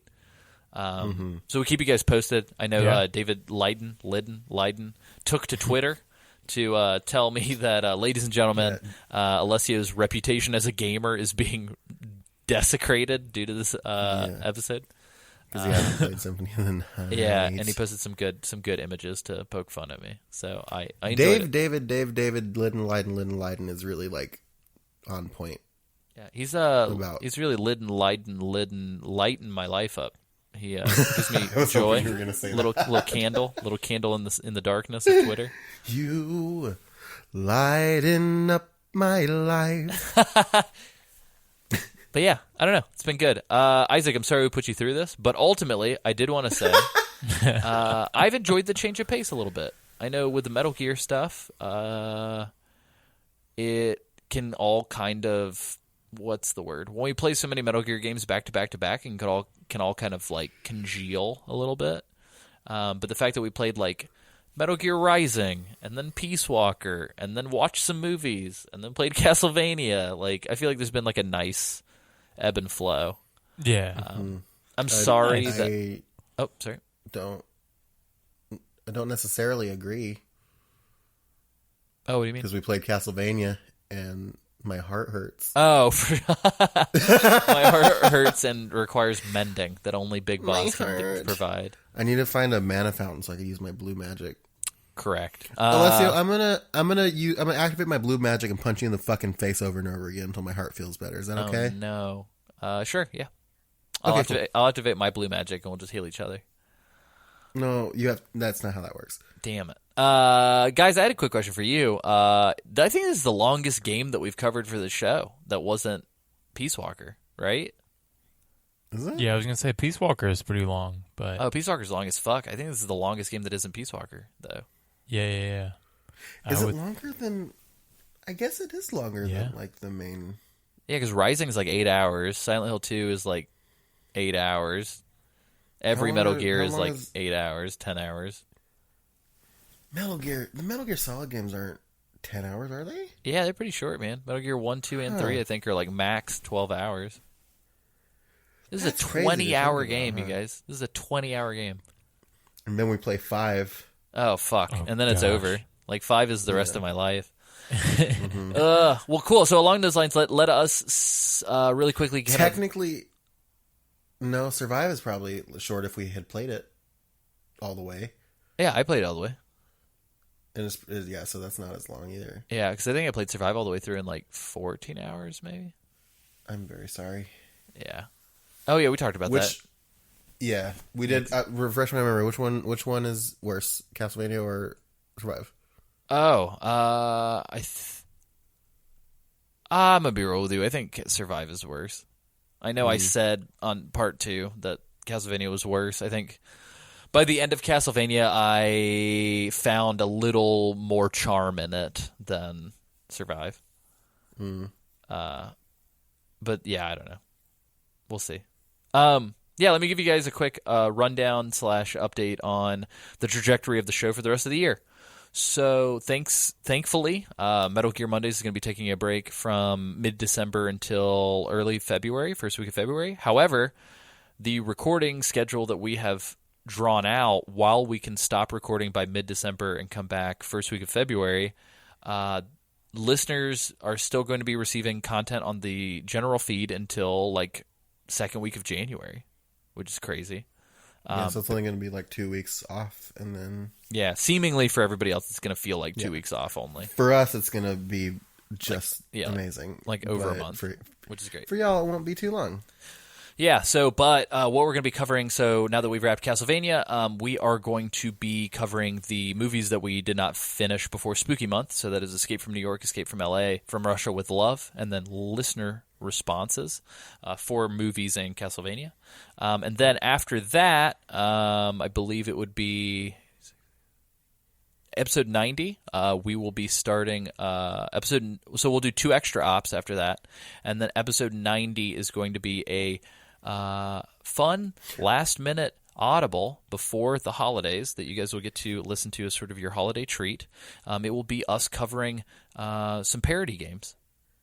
So we're going to be covering Merry Gear Solid, and we're going to be covering Never Stop Sneaking, Merry Gear Solid 2 as well.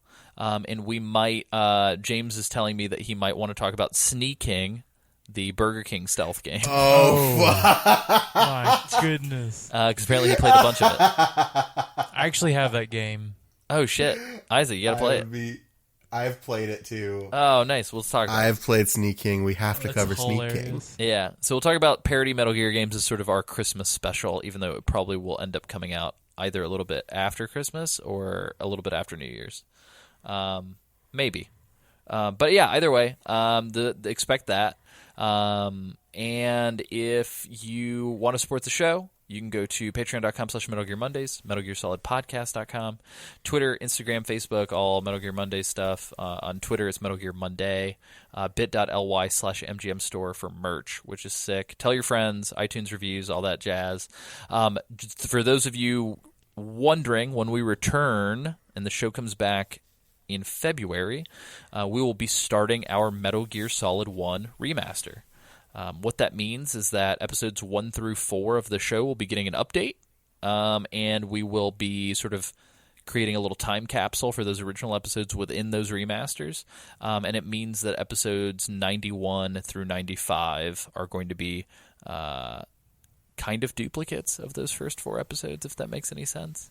We'll be releasing them at the top of the feed and updating the files at the bottom of the feed. If you want those original 4 episodes, though, if you support us on Patreon at a tier of $2 plus, we'll make those available for you guys. Again, we said it at the top of the episode, if you support us at $10 plus, look forward to a special announcement, and we might ask you for some questions. But keep it to yourself. Keep it hush. Isaac, Sam, where can people find you guys online? You can find me on Twitter at Sanjul. That's Sanjuul. I tweet stuff there sometimes. I've been a little lax on that recently. Also, I don't know if I want to talk about this or not, but I'm going to talk about it. I'm writing a thing, a very short story, like 2,500 words or so. Nice. I'm not publishing it or publishing it with a publisher or anything like that. I'm just kind of doing it, but it's called And When I Fell in Love. It's a little short story about my life. When you fell in love. The times that I've fallen in love and how that has shaken out for me. And spoiler, Sam has 16 partners that he's married to. I have 7 evil exes, and no, I'm kidding. And I have to fight them. Yeah, Alessio has to fight them to win my love. No, so it's about so let's get real for a second. I've been in love in my life 3 times.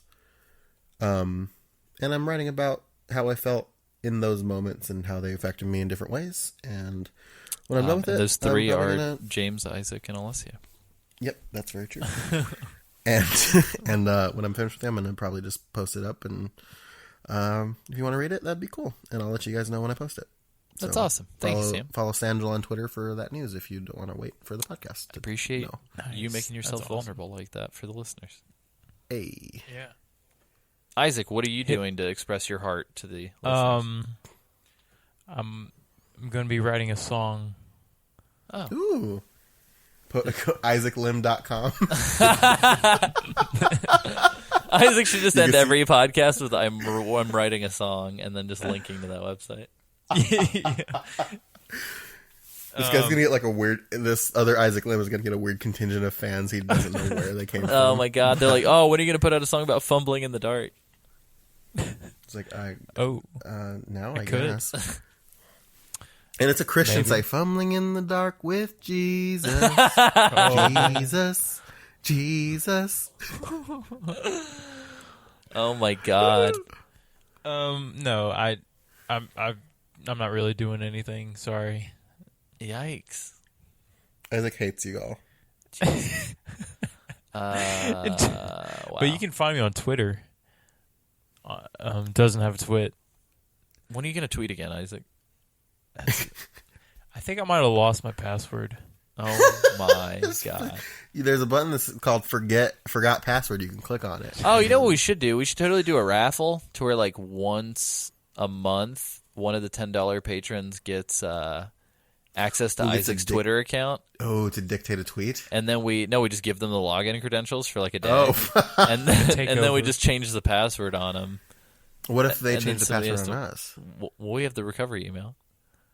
That's true. They could change that too, though, I guess. I don't know. They can change that as well. I'm just brainstorming live on the air. You guys can find me on Twitter at AC Summerfield. You can go to acsummerfield.com. I started doing a really cool retrospective blog post review of every film that I've ever directed and music video that I've ever directed. I got about 5 through, and then I got very busy. But I'm planning on starting that back up again soon because I've got plenty of shit to get through. And once I cover all of the scripted fictional films that I've written and directed, I will more than likely start covering commercial projects that I've worked on and maybe start doing retrospectives on films that I am working on as a producer in a support role. And I might be helping people in the community in St. Louis produce more films as a support role after we wrap with my latest project, which was formerly known as Hate and is now being called Are You All Right? And you can learn more about that at forevernastronaut.com. We aren't crowdfunding anymore, so I appreciate all the people who turned out with a lot of support, but we were able to raise the funds that we needed through exterior sources. It's been pretty cool. Can I take the link out of the Instagram profile then? Oh, yeah, please do. That's awesome that you put it in there. Thank you. Yeah, you're welcome. Yeah. Yep. It was even the one that you could click. Oh. I was being real supportive. Yeah, I got to update mine as well. Anywho's it. Yeah, that's it. That's been the show. Did we talk about Instagram in the shop? Yeah, I think so. I went through Twitter, Facebook, and Instagram. You can go to Instagram. Oh, okay. Metal Gear Mondays on IG is the MGM on IG is the hashtag, but it's Yeah, Instagram.com/Metal Gear Mondays. Yeah. And Sam does a great job, and I'm gonna watch that as soon as I get off of here as I'm falling asleep. Yes, please. Yes, please do. Yep. Like I said, I post the clip from the week previous's episode every Monday, so you'll get the clip from the one that went up on Monday the 12th was the clip from the listener response episode for Spooky Month, and it's very good. Very nice. So check it out.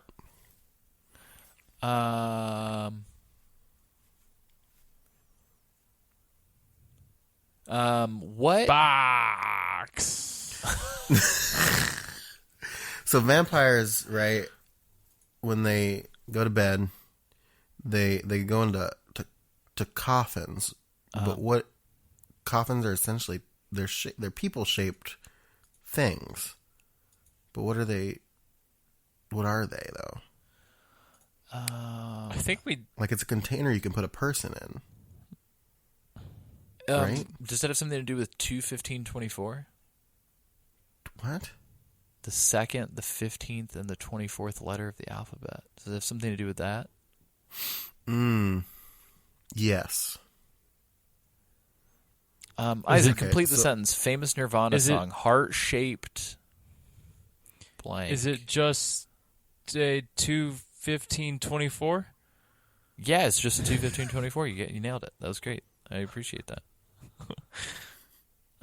For you humans out there, that spells box. That's BOX.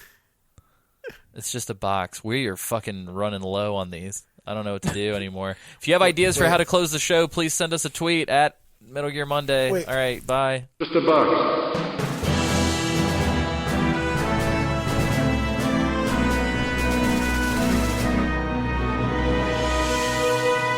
Wait! I got one. All right, Rolling back. Is that it? Yeah, I farted. Oh no! I'm not including that. What? You nasty boy. Maybe it'll be after the song. All right, I'm cutting my recording.